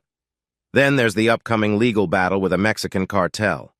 No one at the federal level has said anything, but I have a strong feeling that it's coming my way. That's a case I really wish to avoid. I have faced threats before, but they were always directed at me. Now I worry about my entire family. It's a disturbing thought. On a personal note, a friend of mine is having trouble in his marriage because of my involvement. He has become a target of someone who has been manipulating him and has focused on me. He followed my advice, which caused some problems at home. Then there's Myra Martinez, who caught my attention. I thought she could help me move on from 2 tough breakups. At first, it seemed like she was open to moving forward with me, but now I'm getting mixed messages. Not a clear stop, but I'm confused about what she's trying to say. What I thought would be a simple friendship has hit a bump, and I don't understand why. I feel sure she likes me. It sounds a bit childish, right? But I'm still young, just finishing high school. I believed we had some feelings for each other and that we were heading toward something special. Now she seems distant, yet still draws me in. Is there someone else? Is she closing off from a past relationship to avoid complications? We're both adults, and we've known each other for over 5 years, getting closer these last 6 months. If she was seeing someone, I hoped we could talk about it like grown-ups. But being an adult doesn't always mean we communicate well. Just look at me and Debbie, my ex. If we could have talked things through, maybe we would still be friends. I really don't know what's happening with Myra, but whatever comes next, I hope we can stay friends. I told her and meant it that I considered her a friend. It might have been easier to be just friends if she wasn't so captivating. But I genuinely like her beyond just the attraction. And speaking of Debbie Bascom, I can't seem to shake her off. She still appears in my more vivid dreams. She works in the same building, so we run into each other since she manages the staff in her area of the justice system. When she's being especially difficult, it can be a hassle. Right now, she's been quiet. I've never checked up on her, and I plan to keep it that way. I avoid asking our kids about her or contacting mutual friends to see how she's doing. I try to live my life as if she's far away, except when it comes to our kids. But during times like this, when everything feels calm, I can't help but wonder about her. I know it's not the best mindset, but please don't judge me until you've had a long-term relationship with dreams for the future, only to have it all change unexpectedly. November 3rd, 2005. Wednesday, 4:10 p.m. Are you losing weight? She looked across the Rorschach-designed coffee table at the man with the pipe reclining in his chair and smiled. A little. Is that good or bad? He took the pipe out and exhaled a pleasant aroma. She had never gone out with a guy who smoked since college, but the smell was starting to appeal to her. She often wondered what it would be like. She looked at Dr. Teller and thought about who he might be outside of the office. He was tall, taller than her, and older, too. He wasn't traditionally handsome, but he had a certain charm. She wondered if he was married. He wore a ring on his wedding ring finger, but it was different from most, a large white gold piece with an interesting design. It was curious to think about his marriage if that was a wedding ring. He had never talked about his personal life. She could have found out more, but maybe it was better that he stayed a bit of a mystery. She had shared things with him that she had never told anyone else, not Bill, her parents, or even Clarice. If she had met him in a casual place like a grocery store, it would have felt awkward. But here, in this quiet room, it was different. It felt like they were in their own little world. Sometimes she couldn't help but wonder what he was like beyond his formal suit, what he would look like across a table in a nice restaurant, what he would be like in a different situation. Though those thoughts weren't overwhelming, she realized she hadn't had a relationship with any man where such ideas didn't come up at least once. But whenever those thoughts popped up, they quickly faded away. She couldn't let herself think about them too much. It felt wrong, like thinking of her father in a similar way. It depends on why you're losing weight. If you're feeling down and not eating well, that's a concern. If you're working on being healthier and feel motivated, then that can be a good change. A little of both, I guess. I thought you said you had started to understand Bill better, that you were finally able to talk openly since your split. Shouldn't you feel a bit relieved? He did most of the talking. I listened. I make my living teaching aspiring attorneys, yet with Bill, I find myself just taking it all in. We talked things over, and that last meeting helped us clear the air. But what? We've never really talked about how I feel. He only shares. She hesitated. That was one subject she had never brought up with Teller. The emails. Still, she had felt this moment would come. She reached into her large purse and pulled out a stack of papers held together with a rubber band, placing them on the table in front of her. What's that? I've never mentioned these before. They played a big part in the end of our marriage. They are printed copies of emails that were exchanged. I didn't know that Bill was using a program to track everything coming into and leaving our home. He found them the weekend I went to my parents' house. He stared at the bundle without reaching out to grab it. We've talked about so many things, some very awkward and painful topics. Why did you keep this a secret?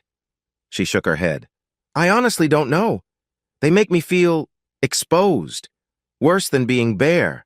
Bill saw my heart and mind, and I didn't realize he could see my thoughts and feelings about him. But they were for Doug. I was talking about Bill with the man I was thinking about spending time with. She looked into Teller's eyes, searching for judgment, wanting to understand what he felt. But it was like looking into a pool of water at her reflection. We've never really talked about those emails. If we had spoken before everything got worse, I would have said the same things, but in a nicer way. I would have tried to help him understand why I couldn't keep living like that. It wasn't really his fault. We always had issues. But he cared for me, and I cared for him, and that mattered more.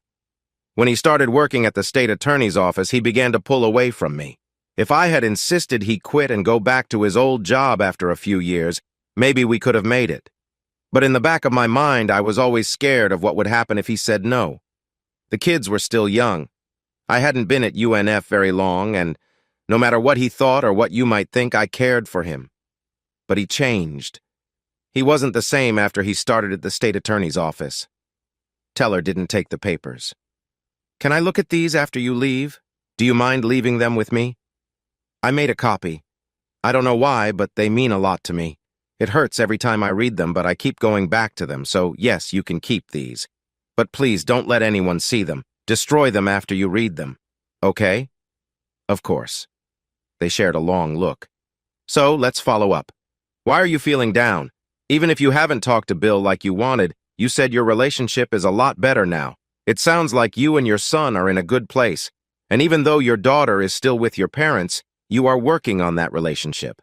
From what you've said, your job is becoming stable, and you like your new field. So why do you feel this way? She sighed and leaned back against the couch. I wish I knew, Doctor. Part of it is that I miss what I had. It was tough at the end, but if you've been married, you know what I mean.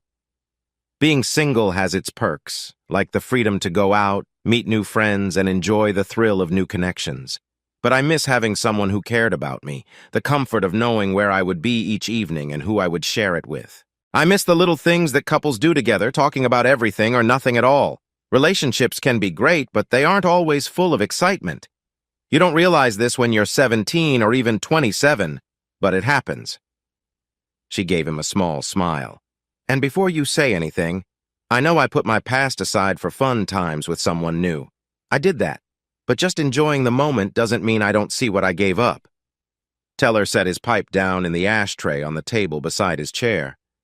So far, what you've shared sounds like the normal feelings anyone feels after leaving a long, mostly happy marriage, but you seem more downcast. Sadder than that alone explains. Are you sure that's all there is? Probably not. I'm a bit frustrated with Bill. It takes a lot for me to keep my weight down, and every year it gets a little harder. It feels unfair that he seems to look better and younger every time I see him. And now he's dating Myra Martinez, who works for Dallas Edward. A look crossed Teller's face, and she felt reassured that he understood. That Myra Martinez? He asked. Yes, that one. You men can be impossible. It should be a rule that boys shouldn't grow up too fast. Maybe then you wouldn't be so focused on how people look. She looked down and sighed. I know. It sounds silly coming from me, but even though I've accepted it, it still bothers me a bit. I know it doesn't make much sense, but I'm working on it. She leaned forward, getting lost in the swirling patterns on the table. I just feel sad. Often, Doctor. About everything and nothing. I'm 39 and I'll be 40 next month. I had a marriage and a life, and now it's all gone. Doug, who I didn't love but appreciated, moved away to Chicago. And Clint, I haven't heard from him since he left for Africa. Big things, small things. I work hard at the gym and see younger women who seem effortlessly fit. They look so perfect, full of youth and energy. And they have everything ahead of them. The relationships, the experiences, the jobs, and the hopes for the future. I look at myself and see my parents. I love them, but they're older now. These younger women will eventually face the same things I do. It's a cycle. Her words slowly faded, and the room fell silent. Teller observed the woman in front of him, seeing how her whirlwind of emotions was settling bit by bit. The answer to the issues in her marriage was right in front of her. Deep down, she already knew what was wrong. All he needed to do was keep her talking, and the truth would come out. He had no idea how long it would take, but he wasn't focused on her anymore. When she had a moment to think clearly, she would start to understand her situation and decide what changes she wanted to make for her future. Then, naturally, she would move forward. Some clients would take their time, wanting to hold on to the support he had unwittingly provided. But he sensed that she would be ready to go. He wasn't sure what she would choose to do next. Luckily, his job wasn't about fixing people. It was about helping them learn what they truly wanted in life, or what they would accept if their true wishes couldn't be fulfilled. November 3rd, 2005, Wednesday, 5 p.m. Your Honor, I strongly object to this item being introduced as evidence. I looked at Circuit Judge Pizarro. He didn't seem well. At nearly 71 and dealing with a serious illness going around Jacksonville, I hoped for his good health just as much as I hoped for the well-being of Wilbur Bell. But he was strong and determined, keeping a busy schedule, including hearings like the one Barry Macon had requested after I sent him a memo about this evidence we wanted to present in William Sutton's trial. Judge, I don't see why Mr. Macon is making such a big deal about one piece of evidence among many that support the state's case. Because, Macon interrupted, other than Mr. Bell's testimony and statements, along with physical evidence and various reports, there is no other proof. It doesn't make sense to consider this. It's our duty to prove the connection, Your Honor.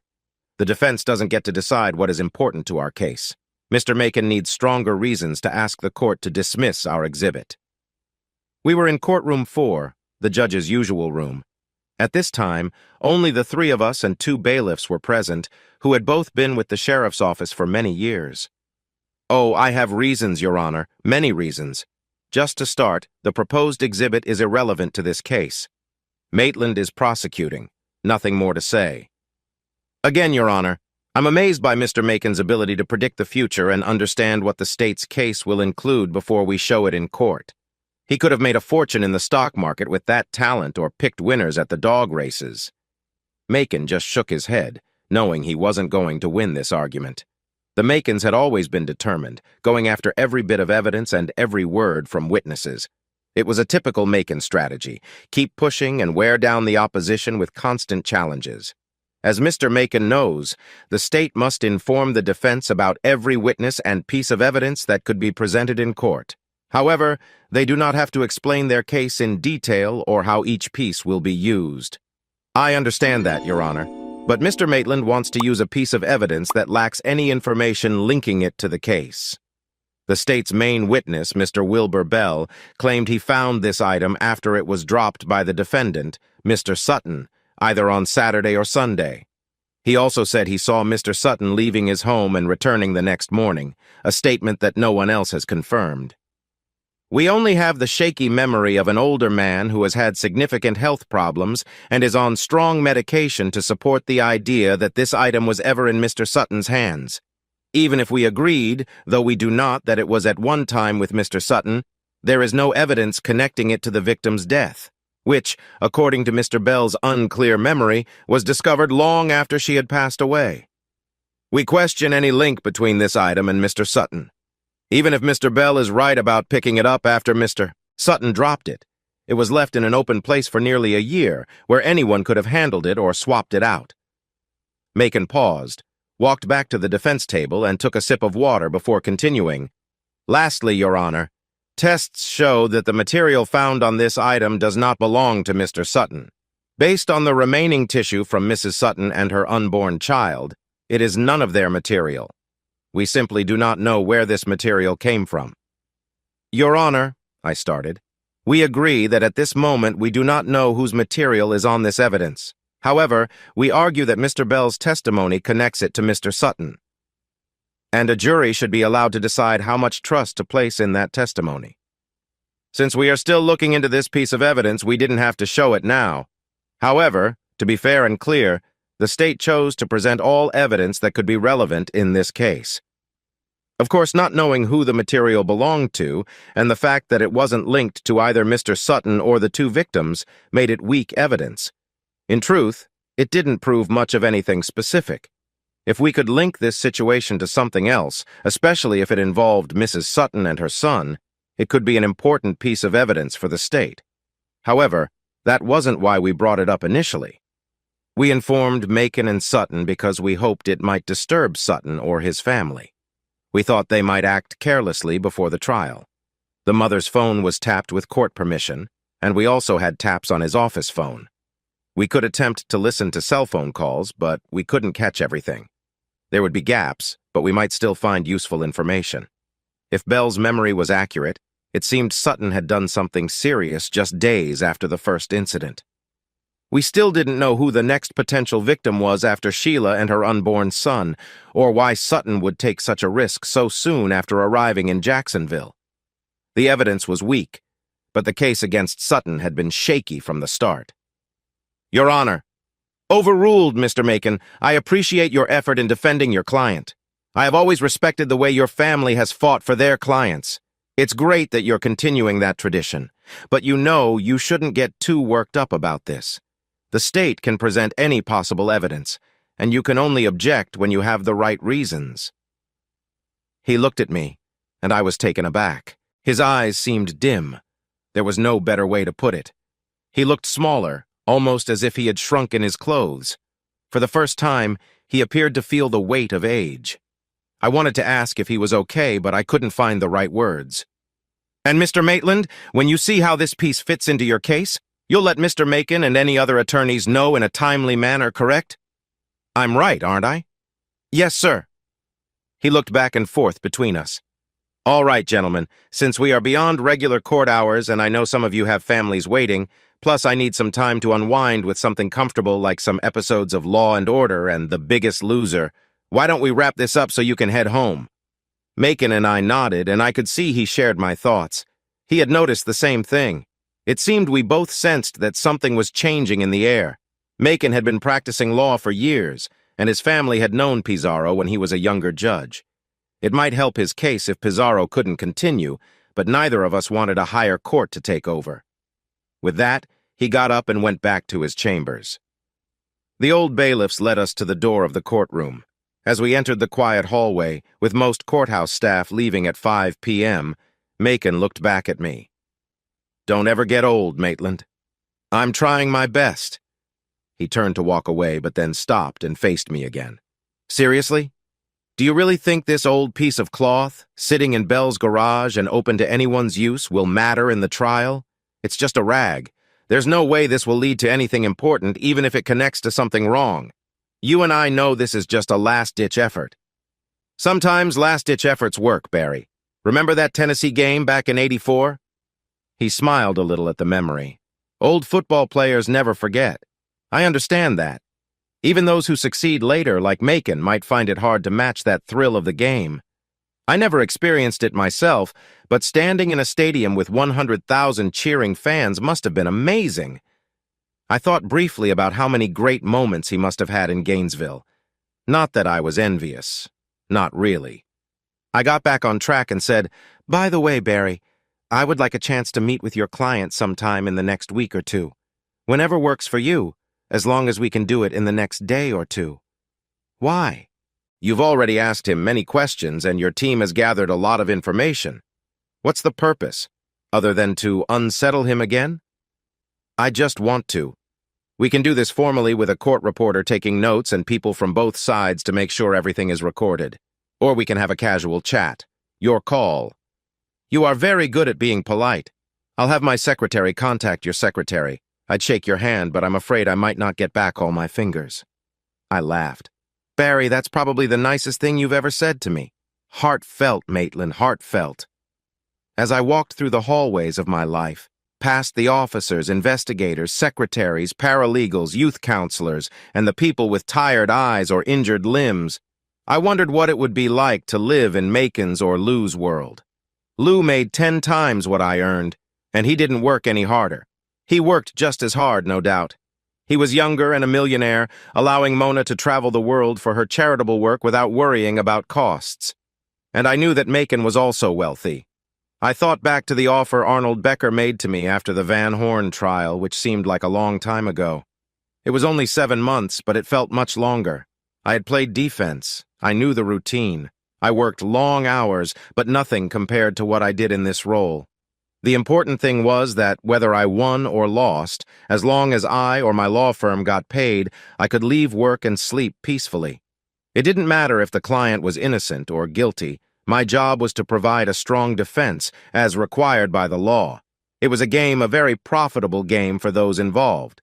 For the real people, the defendants and the victims, the police who made the arrests, and the families of everyone affected, it was serious for them.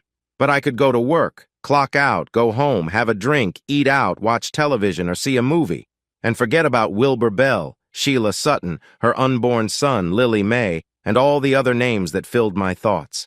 Their cases wouldn't always crowd my mind, and I wouldn't see their faces in my dreams. Maybe I had convinced myself that I was crucial, that the victims deserved all my time and effort. But as I had been reminded many times, I was just one person, not a miracle worker, and I could be replaced. I could step away and someone else would take over. Maybe next year. Then I'd have the rest of my life to regret not acting sooner, when I still had Debbie. I passed Dave Brandon's office. His door was open. I glanced inside. He was sitting at his desk, resting his chin in his hands, staring at a picture of his wife and kids. "How's it going?" He didn't look up. "Jerry won't talk to me. The younger ones cry when they try to speak to me. I haven't reached out to Darlene and she hasn't contacted me. It's been 5 days. It feels like 5 years.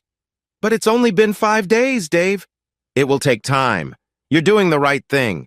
Keep trying with the kids and give her some space. By the way, you should step out of that small apartment and come to my place.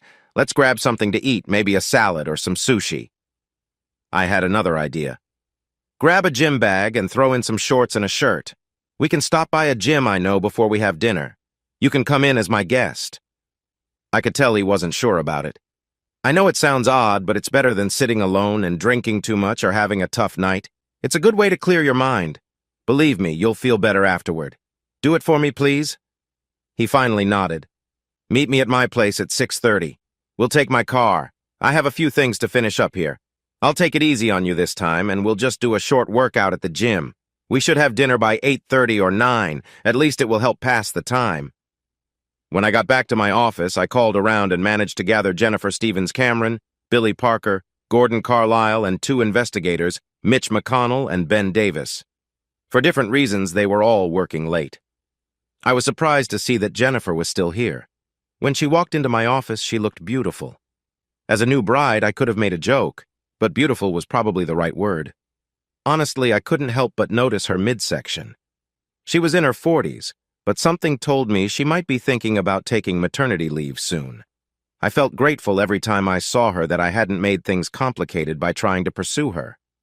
Even if it had only been a brief moment, it would have made things awkward between us, especially with her husband, Carl Cameron, who worked at the Times Union. Gordon Carlisle came in and stood behind Jennifer. We exchanged looks, and I sensed the tension between us had faded. We had annoyed each other before, but I made sure to treat him fairly since then, giving him some good cases to work on and never bringing up our earlier issues. Once everyone was gathered in the office, I took out a large map of Florida and grabbed a highlighter. I need some help with something. I'll have Carlisle lead the project, and you all will follow his direction.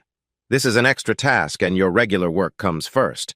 But any time you can spare will really help. There's been new information in the Sutton case. I'm not sure how important it is, but it could matter.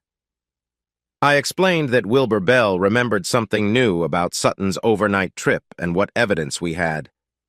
We have Wilbur's statement recorded, and we have evidence here with us. We all knew that if we had found Mrs. Sutton's blood, or their unborn son's blood on the cloth, it probably wouldn't help our case much. There was no way we could link it to Sutton after almost a year since it had happened. But it is human blood, and it doesn't match anyone involved in this case, including Wilbur Bell, since we checked him out first. This means that while there could be a harmless explanation, it likely suggests Sutton went out 4 nights after his wife and son went missing and might have hurt someone else. I say hurt, because if he had attacked someone and they survived, given the attention this case has received, and how much his picture has been shown on TV and in the papers, the victim would have recognized him and come forward. So we are looking at a person who has died or is missing for nearly a year within 4 to 6 hours of Sutton's home in Ocala. He could only travel so far and still make it home by morning, and that's what Bell said took place. You know that covers most of Florida and part of Georgia, almost reaching the Panhandle? Parker asked. Yep. That's quite a task, McConnell said, shaking his head. I know it seems tough, but we have some things that could help us focus our search. First, I think we should look closely at the Jacksonville area and the space between Ocala and Jacksonville. I really believe those 2 night trips were connected. He had to be dealing with something left unfinished. Even if he had another issue to handle with someone else, why would he act so soon after his wife's disappearance? He was clearly worried about someone watching his house. He had no way of knowing when we might find her or if something went wrong that could be discovered quickly. Sutton is clever and smart. I don't think he would risk going out for a second dangerous task unless it was really necessary or linked to the first event. Maybe he thought someone had seen something in Jacksonville. Perhaps a witness noticed something they shouldn't have. It must have been important enough for Sutton to go out, even if the police might be watching his mother's home. I looked around at the team gathered in front of me. Carlisle, you can divide up the tasks, but we need someone to check in with the detectives who worked on the Sutton case. Reach out to her friends and anyone who knew her. See if there have been any other missing persons reported. Look for anything we or the police might have missed before. Also, get in touch with Sutton's co-workers and acquaintances. Find out if anyone had a disagreement with him, took a job from him, or if there was anyone he thought his wife might have been involved with. That's a good idea. Look into her past to see if she had any previous relationships while married to Sutton.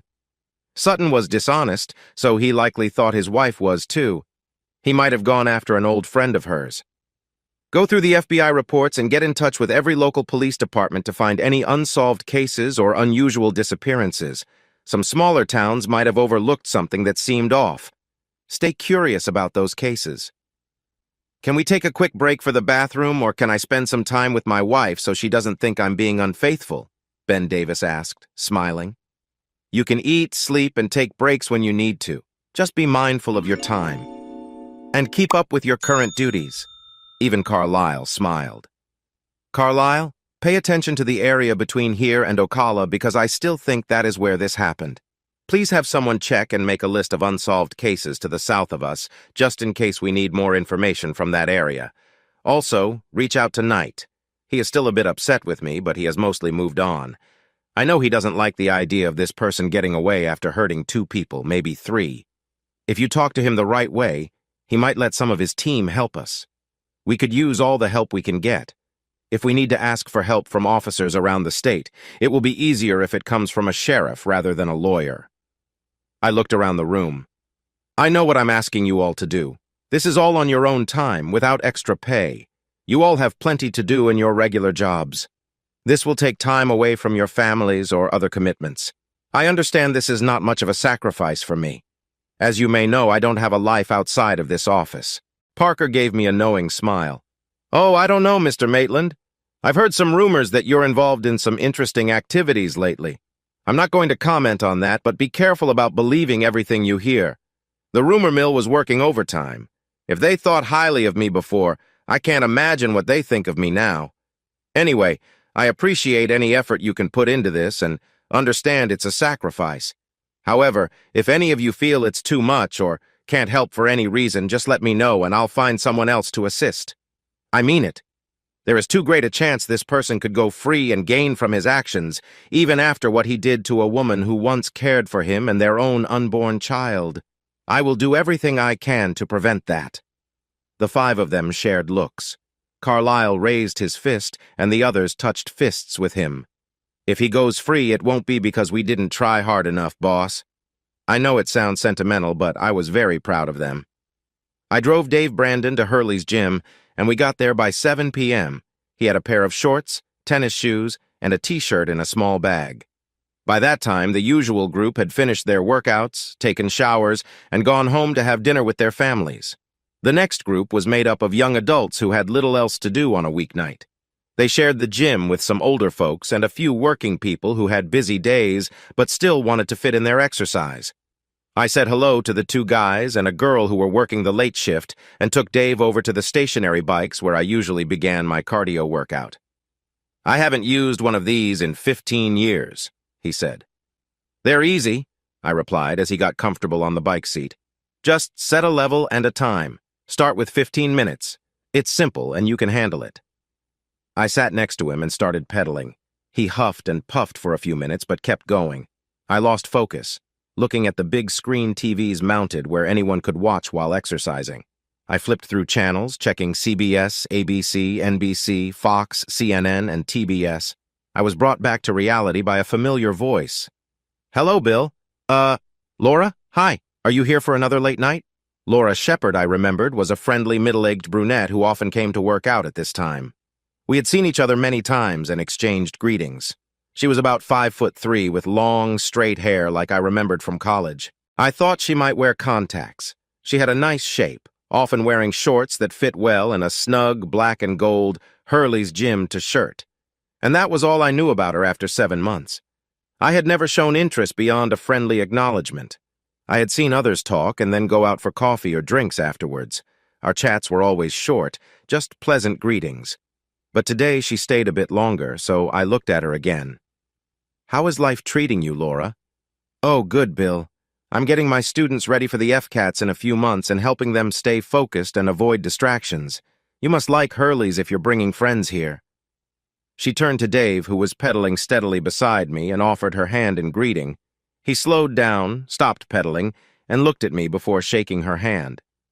Are you another attorney? Someone called Bill the Angel of Death, which I've heard about. Do you work with him? Dave seemed surprised. It had probably been a while since a stranger talked to him like that, just as it had for me before my split with Debbie. But she was definitely interested. In just a short time, she had shared more with him than she had with me over the last 7 months. I found out she was a teacher. Yeah, Dave is one of the top helpers at the state attorney's office, Laura. I haven't seen you here before, she said with a friendly smile. But honestly, you don't look like you need to work out a lot. Then she noticed the wedding ring on his finger. Is your wife working out here tonight? I decided to step in to lighten the mood. Dave is here because I thought it would be nice to work out for a while and then have a late dinner before he goes back to his apartment. She moved a little closer and lightly touched his hand. I'm sorry, Dave, I understand that. Turning to me, she said, "Well, you guys enjoy your workout. Maybe I'll see you later." She hadn't pulled her hand away yet. "If you ever come back here and want to talk or something, find me, okay?" After a moment, he managed to say, "Okay, sure, thanks." When she walked away, Dave looked shocked.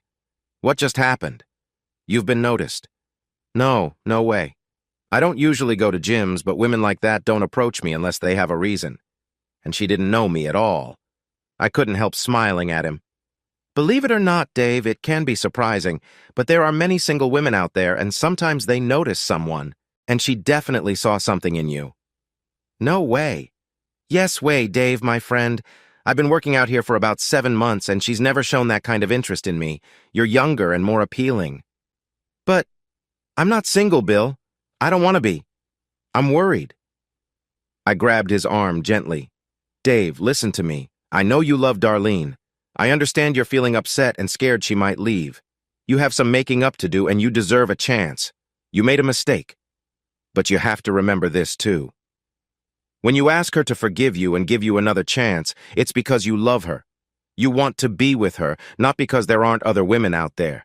You noticed that some women wouldn't turn away if you were free. You're a good guy, and Darlene could be lucky to have you back." After my little talk, I returned to my workout, and after a bit, so did Dave. I kept my eye on things and saw Laura looking at him a few more times before we left. I was glad it happened. He had made a mistake, but no one improves their chances with a woman by acting defeated. I had done the same with Debbie from our first meeting, and while I was better now, I knew that feeling had always been there. I was aware of it, and so was Debbie. It must have affected how she felt about me. I still had to manage my feelings about Myra. Even though Aline had helped build my confidence, I never really thought of myself as attractive. Laura ignoring me for 7 months felt more like the norm for me than the few good experiences I had after breaking up with Debbie. I felt a brief flicker of an old emotion, but then remembered I was enjoying time with a woman I found appealing. That had to mean I was doing something right. November 5th, 2005. Friday, 12:30 p.m. I walked into the office that had Barry Macon on the nameplate, guided by a friendly blonde in a smart outfit. Macon was happily married, but like many men, he enjoyed a nice environment during the day. If she was a good assistant and managed his calls and schedule well, that was even better. Macon sat behind a typical lawyer's desk while Sutton relaxed in a chair to the left. There was another chair facing Sutton, empty for me. I stood there looking at him. He looked back. He seemed calm, with no strong feelings showing. He had a nice haircut, well-groomed nails, and wore a suit that a respectable business person might wear. Since moving from Jacksonville, he had found a job with a small but respected financial management company in Ocala called Morgan Keeler and Company. After his arrest, he had been put on hold, but being a good talker, he managed to return after things quieted down. He had just been charged, and if things went his way, he could end up being quite successful. I could have tried to keep him in jail since he was seen as a flight risk, but he had a multi-million-dollar inheritance at stake in the trial. If he tried to flee, it would be hard for him to claim his money. He believed he would be found not guilty or have the charges dropped, which meant he wasn't likely to run. So every day, he woke up, had breakfast, enjoyed his freedom, worked on investments, and went out at night. Our observations showed that he often made connections at least once a week at an Ocala bar. His mother had some money, but they weren't wealthy, and whatever she had was ultimately his. He was doing fine. He just wasn't rich. "Here we are," Macon said. "I arranged for Mr. Sutton to come here for this meeting. I hope we can resolve any issues and answer any questions so Mr. Sutton won't need to come back until the trial." "There's still going to be a trial?" Sutton said, pretending to be surprised. "I thought this meeting was for you to apologize and ask me not to take legal action against you and your office for relying on a source that has been proven untrustworthy. I heard you realized you don't really have a strong case against me." Am I wrong? Macon sighed. I knew he had told his client to stay calm and not show too much confidence, but he had come to understand Sutton and wasn't expecting any significant changes. Sutton gave a small smile. He was very sure of himself. I placed my hands on the back of the empty chair and leaned in. How does it feel? How does what feel? To be so close to $5 million that you can almost touch it, but it's just out of reach. How does that feel? You are unbearable. Sutton almost stood up, but a sharp look from Macon made him sit down again. Enjoy it now, Maitland, he said. You'll either drop the charges or we'll have a trial, and they will choose me. Once the papers are filed to drop the charges or say I'm not guilty, I'll ask for the $5 million. And no one, not you or her family or friends, will be able to stop me from getting what I deserve. Yeah, in a few months, either way, I'll be $5 million richer. She definitely won't be coming back for it or for her child. I'm actually grateful to her for this. When I deposit the money, I think I'll visit her resting place to find my own closure. He glanced at Macon and then back at me, confirming that he would go through with his plan, ignoring Macon's warnings. And I haven't forgotten you. I've looked into your ex, gone over some documents from your divorce, and spoken to a few people at the courthouse. I know how she moved on with someone else. I know she's now working for the public defender. When this is over, and I am wealthy and free, I might return, get a job here. I could meet her again. I might even donate some money to a charity that the public defender supports. I can be quite charming, or so I've been told. I know I mentioned doing something more dramatic, but I'm not that brash. I will take some pictures, but just for myself. I plan to be calm and kind. I want to know her beyond a quick encounter, especially since I'll be a successful money manager. As we get closer, I'll make an effort to know your kids. I'd especially like to know your daughter. I saw her yearbook photo from high school. She resembles your ex. You should be proud. You need to protect her. There are many dangers in the world today. A girl like her could face many risks. It's tough out there. Oh, but I almost forgot. You can't watch over her or your son anymore because your ex-wife has moved on and you're left out of their lives. But don't worry. If I get close to your ex, I'll look out for your daughter. After everything you've done, this is quite a surprising twist. Macon looked at me and shrugged. I'm sorry, Maitland. Sutton smiled at Macon, then at me. Sorry for what, counselor? I haven't threatened anyone or done anything wrong. I'm about to be free, successful, and I'm an adult. If I want to go after his ex, what's the problem? And if I end up with her, I'll make sure to take good care of his daughter. I didn't react too much, but I didn't let it slide either. That's a nice fantasy, Sutton.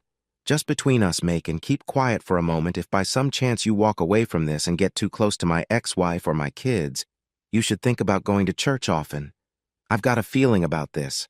It's not a threat. I just feel uneasy about you. That uneasy feeling again? I kept my eyes on him. No, it's not just a feeling. It's me as a husband and a father.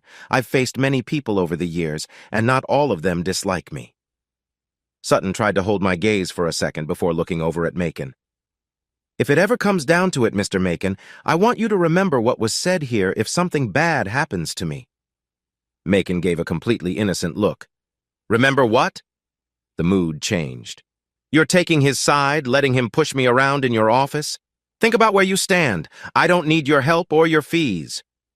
You need my help much more than I need yours, Mr. Sutton. Is there something you want to say? After a short silence, Sutton looked away and leaned back in his chair. No problem. I was just making a joke anyway. Now, what did you want to talk about, Mr. Maitland? I addressed both him and Macon. You know about Mr. Bell's recent comments regarding Mr. Sutton's late-night trip just days after his wife and unborn son passed away. Mr. Sutton, I believe Mr. Macon has informed you of Mr. Bell's other statements, and you know we found some blood on the cloth from your garage, just like you said it would be. We've tested the blood on that cloth, and it doesn't belong to you, your wife, or your unborn child. We could test your mother and her friends, but I doubt any of them would match. Now, Mr. Sutton, if there's a clear reason for how you came to have that cloth and whose blood is on it, please let me know now. If it has nothing to do with your wife's situation or any other wrongdoing, we can take it off the evidence list and move forward. He looked at me for a moment before shaking his head. You never give up, do you? That guy is completely wrong.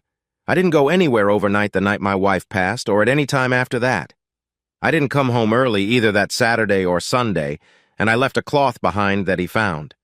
I don't know where he found it or how it got there, but it has nothing to do with me. I rubbed my chin and paused before continuing. All right, since you won't take the easy option I offered, it only makes me believe even more that you went out that night and hurt someone else. I also believe it may tie into your wife's passing. Do you see how strange that sounds? Sutton replied. You're accusing me of harming my wife, who should have been my ex-wife with no witness and no real proof linking me to it.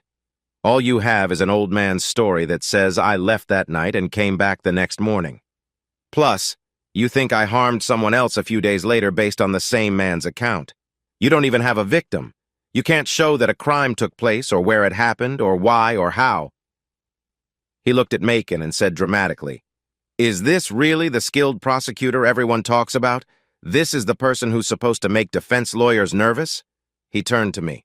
Well, Mr. Maitland, maybe I should charge you for wasting my time by coming here for these silly questions. But I'll be nice and just ask you to leave me alone so I can get back home. Does that work for you, Mr. Angel of Death? I didn't move. I kept my eyes on Sutton. He stared back, trying to stay calm. He licked his lips and unconsciously tightened his fists at his sides. I didn't expect you to break down and confess. I just wanted you to know that we are looking into everything to see what we can find. I believe you harmed your wife, and I think you may have hurt at least one other person a few days later. It will take time before we go to trial since Mr. Macon is delaying until Mr. Bell can't testify anymore. But that gives us more time.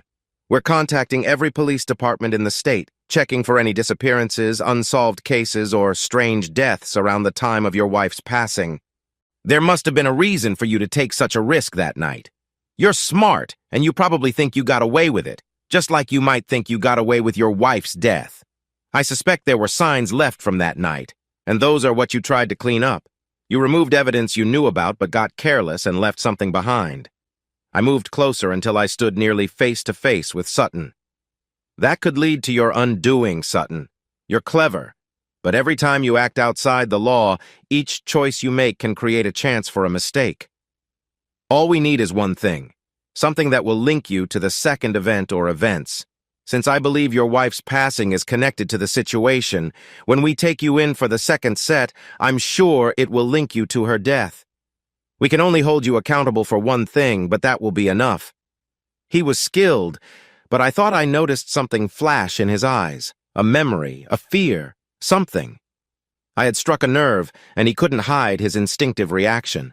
Until then, I had been uncertain if Bell was clear about the details, but now I was convinced. William Sutton was involved in the tragedies of at least 3 people in 1 week back in early 2005, and those events were connected somehow. He relaxed his fists, which had been clenched tightly, turning pale. I decided to push him a little more. It must feel like a terrible dream, Sutton. You lose your wife and then have to face everything that comes after. For months, you wait to see what we find out. Then Bell comes back with enough to put you in a tough position. But you think, they can't prove anything. I can escape the fallout. And then Bell gives us the proof and the timing of the second trip. Now you have to worry if there's something else you didn't catch. What else is left unfinished? And what if they find out about who I met that second time? Could that be enough to hold me accountable for a long time? I walked back to the empty chair. Go home, Mr. Sutton. Focus on your work and enjoy your life. Try to get some rest. Every day, think about whether that will be the day we uncover the truth about what happened that night. If that will be the day we make you answer for it. I glanced over at Macon and nodded, appreciating his support during the moment when he had seemed to forget the simple threat I made towards his client. It showed he was a good person beyond just being a lawyer. Sometimes, they are not the same. November 5th, 2005. Friday, 7 p.m. The darkness crept down from the mountains into the long valley. Shadows grew deeper. The long, low ranch-style house, with its attached cabins, was dimly lit from the outside. The valley floor was bright thanks to teams of men with night vision goggles. These men carefully watched the area around the ranch house and the mountains nearby. They had cut back the cactus and bushes to leave no hiding spots. Inside the house, it was dark for outsiders, but spacious and larger than it looked from the outside. Rooms had been built into the ground, made of strong metal and concrete, safe from anything short of a powerful bomb. One of the bigger rooms had a wall filled with electronic devices. Monitors showed views of the valley from all sides using special cameras. In the center of the room was a long table with enough chairs for 20 people. Only 3 chairs were filled. The men were all about 40 years old, the oldest nearing 50. His face was lined, and he had a long ponytail held back with silver rings. "What do we know?" one asked. "We know a lot and not much at all," another replied. "What does that mean?" "We have plenty of information from our sources, listening devices, and people inside the FBI and U.S. Attorney's Office. We know a lot, but nothing concrete. There's no clue about where they might move the trial. Can we pressure one of our contacts to change the trial location? If we do that, we risk losing our valuable resources. They can give us information, but trying to control things openly would raise suspicion. We would waste what we have." The third man, shorter and heavier with an eye patch, spoke up. "We're wasting time, energy, and money trying to protect one person. Mendoza is just one man. He's been useful, but we've made unnecessary enemies in the U.S. We are running a business, not trying to control the government. We should think about other ways to ensure he can't reveal any information. This would help prevent further issues with American authorities." The man with the ponytail looked at the heavier man while playing with a large silver ring that had a rattlesnake design on it. "And Enrique, why didn't you tell me you've taken charge of our group? I thought I was the one making the plans," he said. Enrique shrugged, his shoulders wide. "You make the decisions, Antonio, but I thought we all discussed our plans together. Or did someone forget to inform the rest of us about a change in leadership?" The 2 men looked at each other until Antonio broke the silence with laughter. "You know, there is no one else who could talk to me like that and walk away without trouble, right?" Enrique pointed to the third man who was eating pieces of meat from a large platter with a long knife.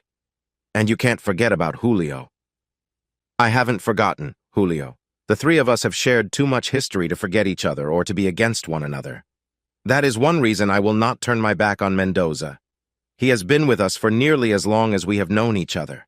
We owe him our loyalty. If we keep the pressure on the Americans, they will eventually give in. We can arrange a secret exchange, giving them some of their top agents that we've taken, in return for getting Mendoza back. As long as we handle it without embarrassing their government openly, they will cooperate." "And what if they bring the case to the Angel de la Muerte?" asked Julio. "Forget about the Angel of Death. He is just a minor lawyer in a small town. He is not important." "Tell that to the people, Antonio. If you got out of this place more often, you'd hear their stories. I know much of it is just legends, but real stories get more exaggerated every month. People say anyone who gets too close to him faces serious consequences, that even lawyers avoid him." Julio added, "Many of our countrymen can't read or write, but they do watch TV. They see the news about police officers who faced unfortunate ends because they crossed his path. They hear about a grandmother who will suffer in prison and an old man who hurt his wife, among others. These stories mix with the legends in their minds. If Mendoza goes to trial in Jacksonville, our people will be watching," Enrique said. "If he is found guilty, or if something bad happens to him during the trial, they will think we cannot protect our own. They will feel that the Angel of Death's curse could fall on all of us. And that will be enough motivation for some greedy individuals to try to make that prophecy true by targeting us. There are many groups out there wanting what we have now. The temptation to strike would be strong. We might hold on, but it would come at a high cost." Antonio slammed his hand on the table, causing food and gravy to splatter everywhere. "That old man, if it weren't for him—" "But he is there, standing between us and the Angel," Enrique replied. "If we act against Maitland before or during the trial, he will retaliate. He may be far away, but even from Colombia he can cause serious trouble for us. His people are deeply rooted in that government, just like we are in ours. This will not be a quick or easy fight. In the end, we both know we'll make peace, come together again, and get back to work. There must be someone in his group we can persuade. If we get rid of him, the next person won't care about this debt the old man thinks he owes Maitland. He is just one person. We can handle it." Julio shook his head. "Many people have thought the same thing over the years. Parts of them are buried all over Colombia or lost at sea. No one will challenge him for us." "That's why, Antonio, we should let Mendoza go. We should act fast. We shouldn't give the angel of death a chance to turn against us, and we don't want to get mixed up with those who think like we do." Antonio looked at his two oldest friends. "So you both think we should take strong action against Mendoza and back off from an old man and a small-town lawyer?" When both men nodded, Antonio said quietly, "No. As long as I'm in charge, we won't let him go. We will find a way to stop the angel of death and his power. We will take care of our Colombian rival, no matter the cost. And just to be prepared, I want you to alert the dogs of war. Tell them this job will bring in good rewards. There's no one in the American government, not the FBI, DEA, or Special Forces, that can stand in their way. Also, let Los Sicarios know we might have a task for their special skills. No matter how tightly the Americans guard Maitland, Los Sicarios can get past those barriers. I could almost feel bad for anyone in their way and their families. Almost